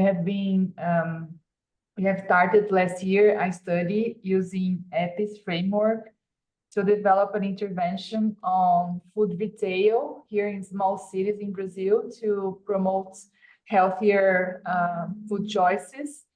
And what I would like to ask, we are in the exploration phase at the moment and also thinking about the other phases as well. And one of the things that we are discussing is about our impact indicators of this intervention regarding the population that we want to impact. We also will measure the how the intervention will be developed by the food retailers, how they will be involved, and how they will connect with this process. And I was wondering if you could comment on what your experience regarding using the EPIS framework with models to evaluate the impact of the interventions. As I heard before, there are some connections that we will need to explore other options of frameworks for the evaluation piece. So if you could comment on that, on your experience. Thank you. Yeah, so great question. And I see my colleague, Dr. Idemilia Oronu from Nigeria is on the call. And she and I are working together on a project where we're testing comparative effectiveness of implementation strategies for cervical cancer screening and treatment in HIV clinics. Early in the project, with some of my colleagues, we had fairly strong debates about how do we want to measure outcomes. And I was advocating for the Proctor 2011, the implementation outcomes framework, and others were advocating for using kind of re-aim measures. And we settled on re-aim, but we're actually using some from IOF as well. So I think, you know, since you're starting, which I really love that you're starting early on in thinking about the design of the thing that you're going to implement, I would suggest collaborating with your partners in thinking about what's meaningful for them, because there are standard things like looking at reach, like, you know, are you reaching the provider organizations, are you reaching the population that you want to? And is there fidelity to your intervention? But also, I would look at fidelity to your implementation strategy. Once you've designed your implementation strategies, think about fidelity to those as well. And so those, I mean, those are sort of part and parcel of IOF, but also of REAIM. I like this sort of simplicity of implementation outcomes framework, but also my recommendation is always don't be bound by the frameworks, right? Work with your collaborators and think, what is meaningful for us in this context? And then you can say, you know, if you have something new, then that's something that advances the field as well. I can add a little bit of that from my experience and our group's experience. You know, we traditionally have come from a traditional randomized control trial intervention framework. And so our main effectiveness outcomes were always clinical outcomes that we look at. So change in blood pressure, all of that. And I love implementation science because it gives you a more holistic view of how effective your intervention is in terms of the implementation outcomes that you're looking at. I will say, and this is kind of going back to the previous question, from my experience and our group's experience, I feel like one of the limitations that we found in EPIS, especially when we tried to work with our community partners on implementation outcomes and trying to gather implementation outcomes, a lot of the time, like, you know, that implementation research logic model that I put up previously, it's just really dense. It's very hard to convince, at least in our experience, our community partners, like why, you know, I'm not going to read all that, you know, like just give me what we need to do. And sometimes it's not, it's hard to fully appreciate certain implementation outcomes if it just feels like extra work and they're not exactly sure why we're doing this. But yeah, in one of our other studies that we're doing, we're trying to collect implementation outcomes through, a lot of them we're trying to do through a survey, especially in terms of acceptability and stuff like that. And it's, you know, and this is maybe something that Greg will work on in the future, but it was hard for us to identify survey questions to collect implementation outcomes and the effectiveness of implementation outcomes. So we kind of workshopped it with our implementation scientists and came up with a set of questions, and our community partners did not like them at all. They just felt like they were a little bit repetitive, like, why are you asking me all of these same things? And they just felt it was a little bit of extra work for them that, again, they didn't fully understand why they were needed to do them. So yeah, that's my 2 cents. That's great. Thanks for giving that example, Farah. And I appreciate the question, and I got a good discussion going there. Funny enough, Greg, we have a cervical cancer screening project that we're working on. And my PhD student actually is getting ready to defend her thesis. And we ultimately used Proctor's and REAIM, a combination of the different outcomes that suited our needs in a context of, you know, very rural and kind of semi-rural northern Tanzania, if you will. So you know, just to give an example that, you know, it has to fit with the context that you're working in, and not every framework will fit with exactly what you're doing, and you can explore a little. And I think, and adapting, I just love that we have, you know, Greg, the expert here, talking about how, you know, they've done adaptations, they're working on further adaptations. I'm really interested in the policy side of it. I'm gonna go read that paper you put up by Erica and your team. This question comes up a lot. Not so much I'm finding on our cervical cancer screening work, because we're working directly with the Ministry of Health in their screening program. But in our current GACD project that we're working on hypertension and diabetes, it's been really hard to get some of those policymakers to the table to really understand how sustainment can work for us. And I think that sometimes it's not evident, like we're in the very beginning stages, so it's not evident. I want to know now, how, okay, is this, we need more input. We've had stakeholder meetings, et cetera, but sometimes it evolves over time, I think, as does sometimes your strategy, what you planned to do as you get out there and start doing it. So that's my little 2 cents there, but I thought this was a really good discussion. And I think do we have to end now?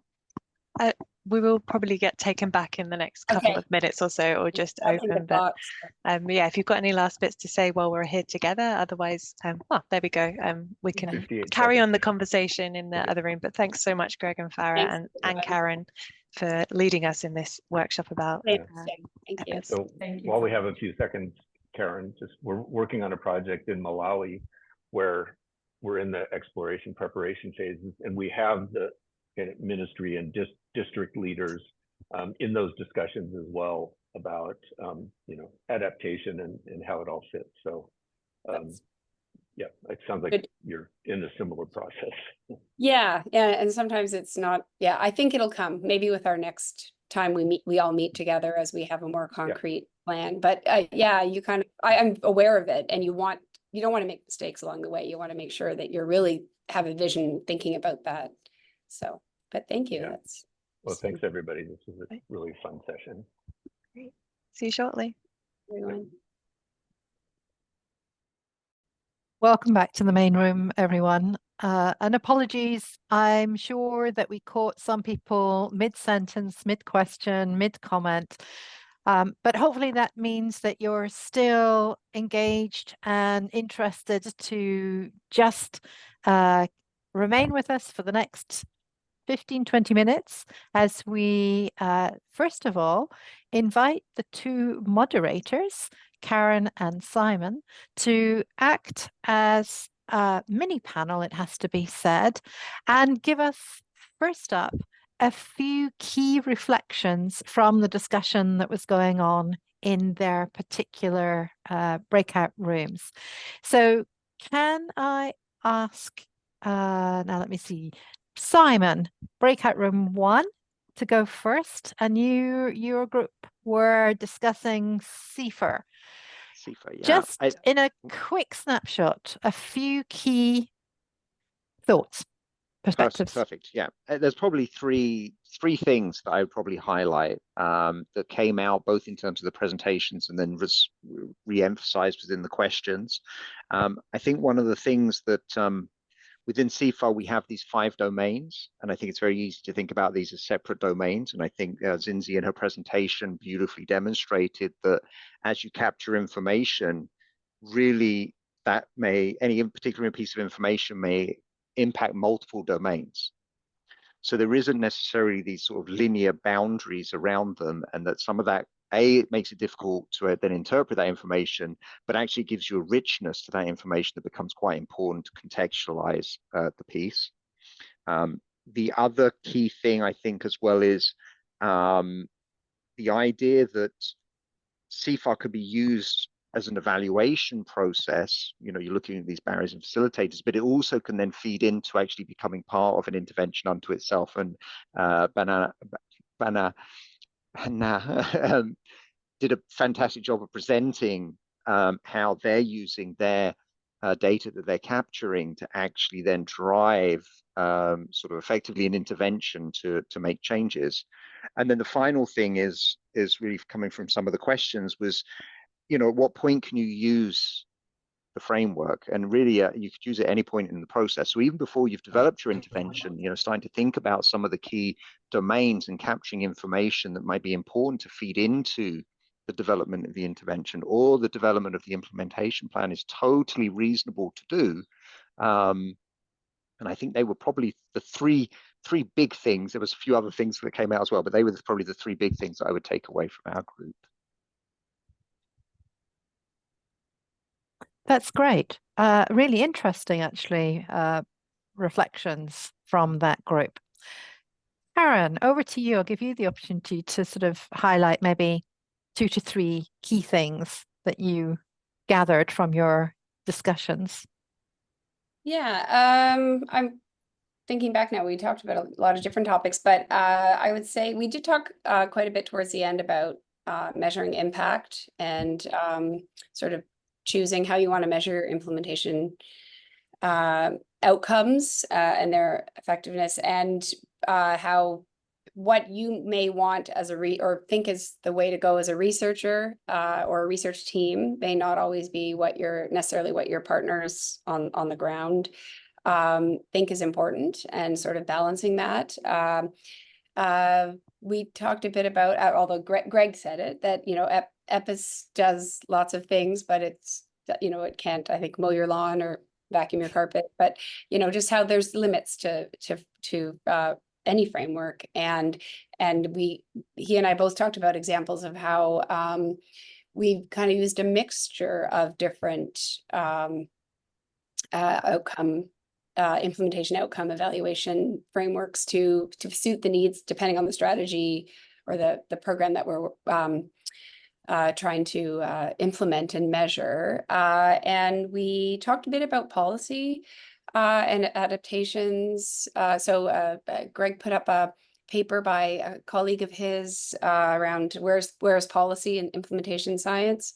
And it's been a big topic that I've talked about quite a bit with one of my mentors about, and I struggle with it now. We're in the early stages of our new GACD project, and how, with your view towards either policy change or sustainment long-term, thinking about adapting. I think that I'm thinking about EPIS as well, adaptations to be able to better explore, plan, measure, and sustain from things from a policy, evidence-based interventions or strategies from a policy perspective. So that was interesting, and I would have loved to have spent a couple of hours more talking about that with, especially with everyone that was there, but with Greg as well, just to pick his brain. And Greg's just posted something there too, the paper, I think. Yeah, that's great. Super helpful. If people have key papers that they think everyone should read because they found them helpful, I'm sure others would probably find them helpful. So yes, do post away and we'll collate these and share them later. So it's really helpful to have them in the chat right now if you can lay hands on the links. Really interesting perceptions. I wonder if anyone else has some questions that are still outstanding. I'm looking to see around. Raise your electronic hand now, I think is really it. Questions, comments? Great.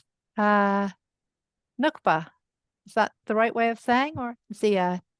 Yes, absolutely. Thank you so much. And thank you for an amazing panel and the presentations. I am basically trying to understand that, with implementation science, a lot of focus on the theory and the models and the frameworks is around the implementation of interventions that have shown to be effective, irrespective of which context they're being implemented. I wonder if there is some guidance around the use of TMF for interventions that are upcoming, and they may not have enough evidence base behind them in terms of their effectiveness, both in terms of implementation as well as cost.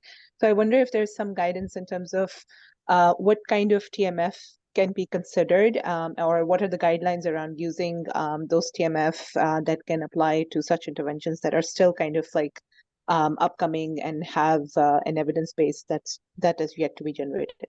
Thank you. Great. Simon, there was an immediate hand. I was going to say you've got a huge group of participants here that reflects quite a lot of expertise. So hopefully somebody might give you some help. Well, Simon. I was going to reply. I mean, this is one perspective, and as I say, behavioral scientists are, very used to having interventions that are a little bit normally more individual focused. And I think one of the death knells of most of our interventions is that they haven't really thought about implementation at the start.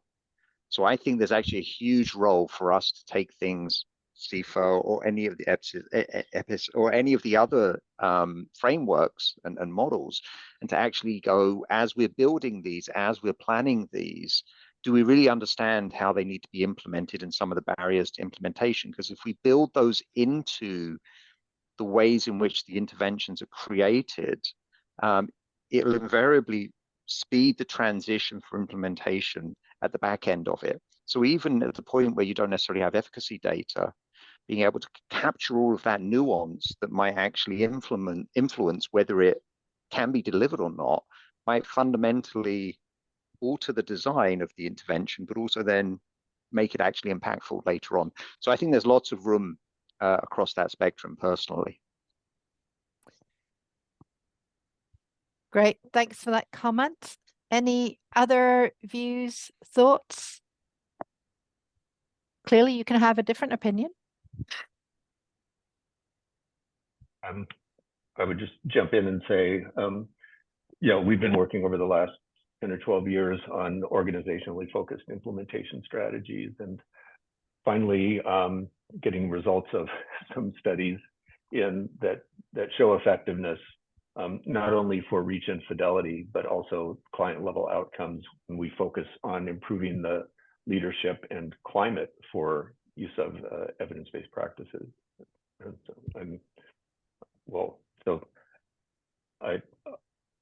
I think for EPIS, that thinking about alignment across multiple levels, either within an organization or across policy to practice, and how those dynamics work, because if we're in our discussions in the breakout room, we were talking about ministries of health and other like district leaders and other things. The more we can align those, I think, and our implementation strategies can consider that multi-level context, the better. And many frameworks address kind of multi-level context, so it can be applied on what we're talking about today, but other frameworks as well. Thanks, Greg, for that comment.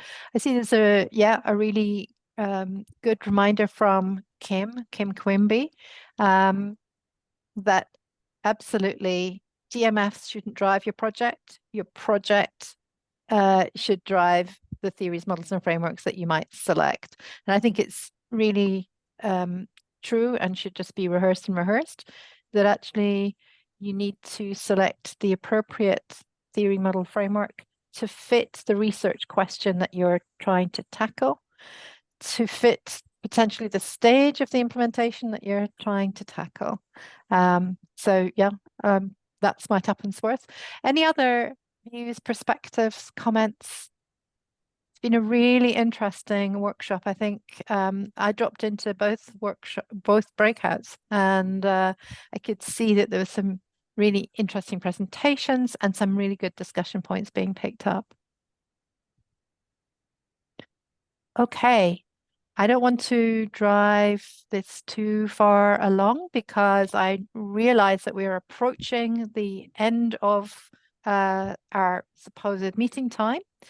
I really want to say thank you so much to the moderators who did a brilliant job keeping everybody to time and bringing back views and perspectives from the room, and to the presenters within the breakouts, also to you as participants, because workshops don't get anywhere if everybody sits there silently. And it's great that you have participated, commented, questioned, and I hope that you've built connections or heard about or read about, and will offer you some more resources that you will find useful. That's it. I think I'm 1 minute over time.